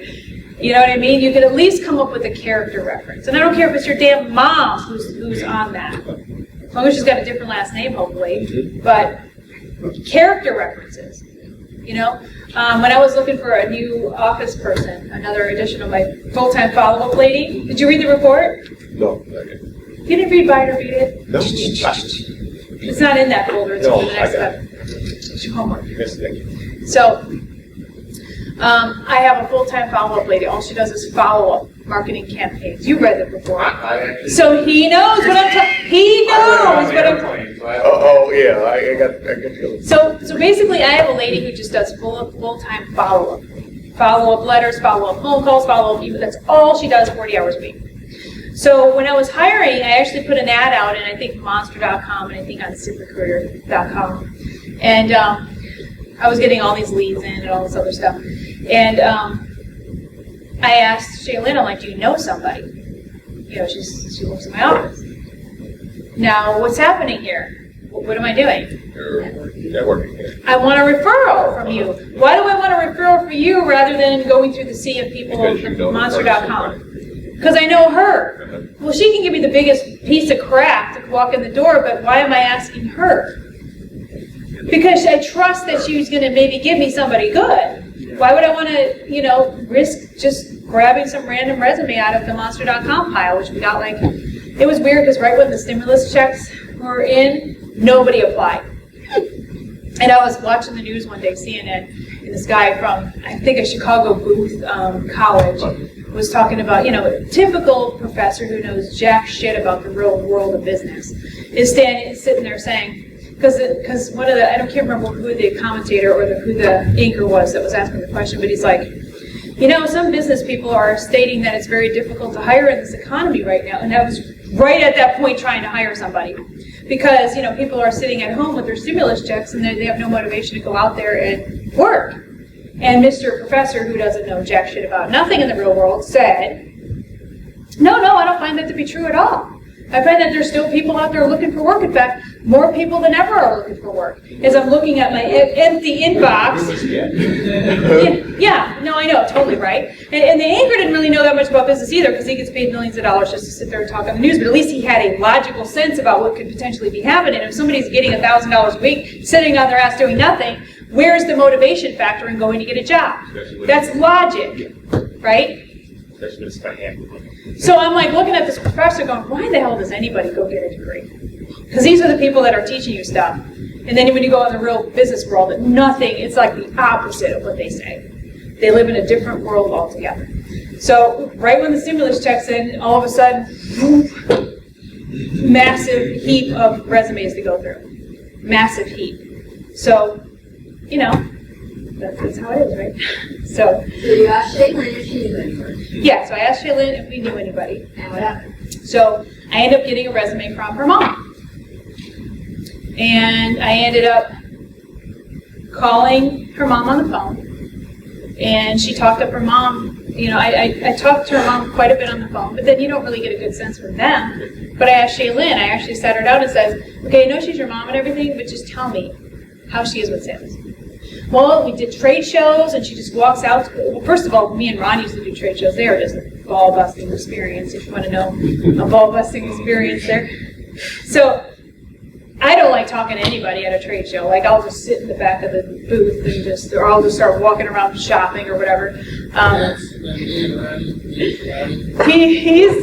a good sales guy. I'm not. So when she told me having direct experience with trade shows and knowing how hard they are, she would say, yeah, she would just go out and pass out samples. She'd walk outside of the booth and basically grab people in and start talking to people. And I instantly knew that she would be I says, I'm looking for a hustler. I says, do you know what a hustler is? Like standing on the street corner selling Rolex watch type of hustler is what I'm looking for. She's like, my mom is a hustler. She's in. That's it. And I wasted all that money on all those ads and hundreds of dollars. In the meantime, she did call a few people on the phone. One guy said, we were trying to book interviews for the sales rep position, or the follow-up position. He said, I don't know anything about your company, so let me think about it, I'll call you back. Excuse me? He called you? No, we called him to try to book an appointment to have him come in for an interview. Okay. And he said, yeah, he applied. Right. He's like, I don't really know that much about your company. First of all, what's wrong with that picture? You didn't do your homework. Well, it's not like you didn't have to do your homework, but isn't that what the interview is for? Like, you kind of explain the shit in the interview, because that's what I do. Like, you're sitting there, and I'm like, okay, well, the position is calling for, and this is what we do here. I mean, you got to kind of have to show up for that. You don't get that information before you get there. I'm going to Google it, Facebook it. Or something. Well, yeah. So he's like, I'll think about it, I'll call you back. I says, if that piece of shit calls back, you tell them either the position's filled or we're not interested. Okay? I will not ever have anybody working for me like that. I should not have to sell you why you need to work here, deadbeat. You should know why you need to go get a job. It's called paying your bills. Ever heard of that before? So it's just like the workforce has really changed. I don't know what's going on. It's really changed. So, if in fact you're trying to get cash for these smaller deals like you would be, this might be what your ad would look like. seeking $150,000 to finance a highly profitable multifamily real estate acquisition in Michigan or wherever for an 18-month. We start with 18 months. Sometimes you go to 24. Try to go a little longer, but 24 is your sweet spot. If you're not sure if you can make 18 months work, then go for 24. You could try 36, but a lot of investors are like, ah. So with an interest, a 15% interest, this is a kick-ass ad, by the way, but 15% would be hard for a lot of people to make work. But some of the Michigan properties you could make work because you can get them for such a low discount still in certain areas, especially probably your area, right? They're actually up there right now. Yeah. They're So- going up. They're in the process of still going up. They haven't started going down yet. So then you can potentially do an ad like this too. This is how you do an ad without a partnership. And then what they could potentially do, so let's say we did a deal, I could potentially put a lien on the property for that amount if I really wanted to. Do you think most investors do that? Yeah. They don't. They don't do that unless they feel like they have to, but they usually don't want to, again, they care about the health of the property, all right? So this is what you can do to get a loan proposal. There's a website, loanback.com. And if you ever want to do a proposal, like I said, if you're getting smaller properties where you just want to get a loan and you don't want to do an equity split, which I recommend, because remember at the very beginning of all this yesterday, I talked about how it's much, much better for you to try to get a loan and not give up an equity stake. You only want to give up an equity stake on large properties that you would otherwise never be able to acquire on your own yet, because you're kind of starting out. So this particular website will allow you to draft up a whole proposal. So what he could have done is went so far, and I would never have been insulted by this, by the way. I would actually have been appreciative of his extra effort. So if he would have sent me the $6 million letter as the cover letter, if he would have sent me his proposal, if he would have sent me his business plan, but in lieu of that, maybe sent me this proposal instead, or added this proposal to the back of his business plan, I would not have been mad at him at all. Because let me show you what happens after this. They will basically give you kind of a breakdown of the entire deal. So what you could actually do is use their generated cover letter. This would be the very first page that they see in that professional presentation folder. They would see your business plan that you created behind it, and then at the very, very end, they would actually see the breakdown of the financial summary on your loan, including this whole schedule.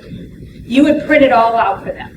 So if they're interested in the actual property to make sure something's really there, right? It's kind of nice to have the pictures of the property and all that good stuff. So you present a business plan, but this really narrows down all the numbers for them, and you would base it on your original 8% or whatever it is. And then that's when I'm flipping through the thing, and I would have probably likely saw this. You would have been 8%. I would have saw this right away. I would have been like, I'm not really interested in 8. Can you do 12? And then what is the proper response for that then? See if we can crunch the numbers.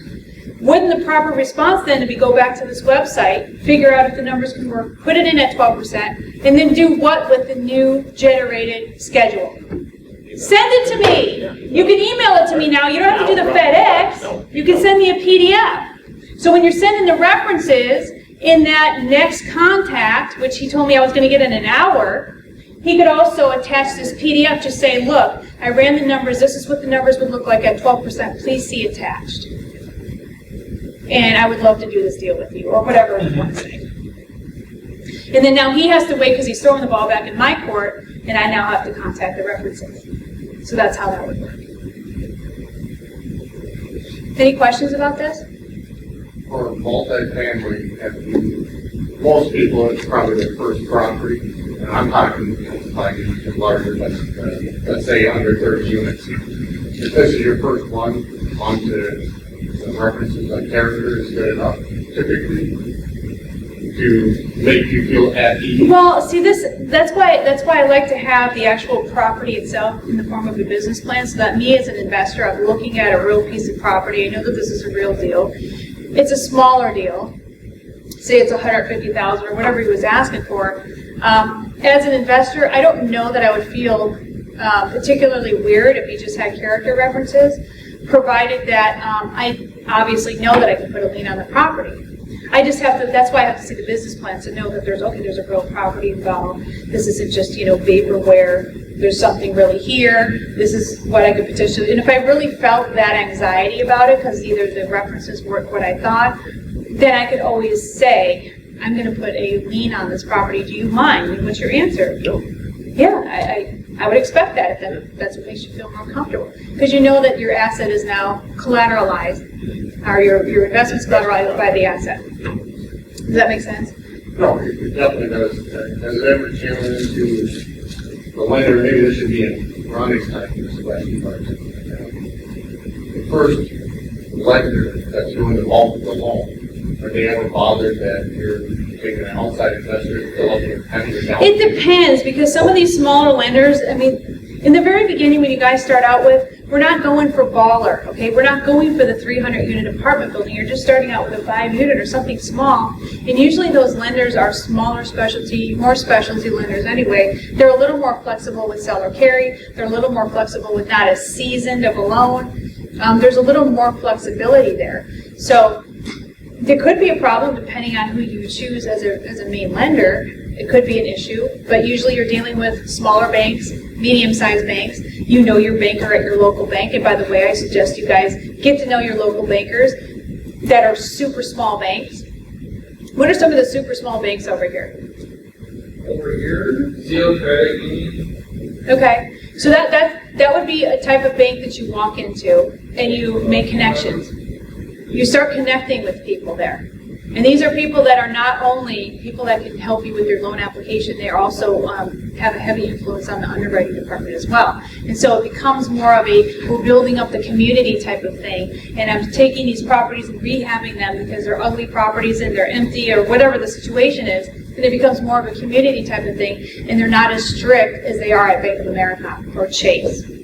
So, In my experience so far, I've only done it a couple times, they want your own money in the deal. So like if you bring a partner, that's not your own money and they're not. that is true. That is absolutely true. But we already talked about the money part yesterday if you weren't paying attention.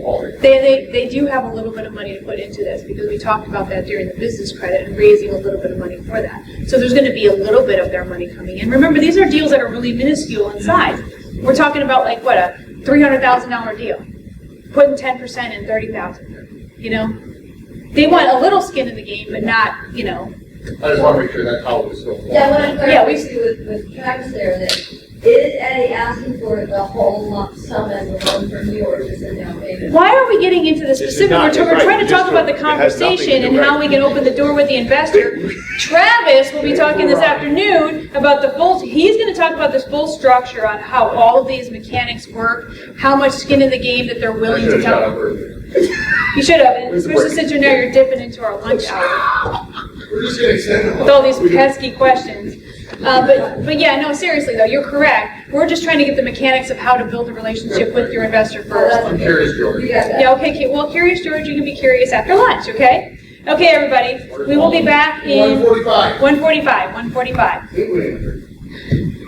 I didn't hear a word you said. I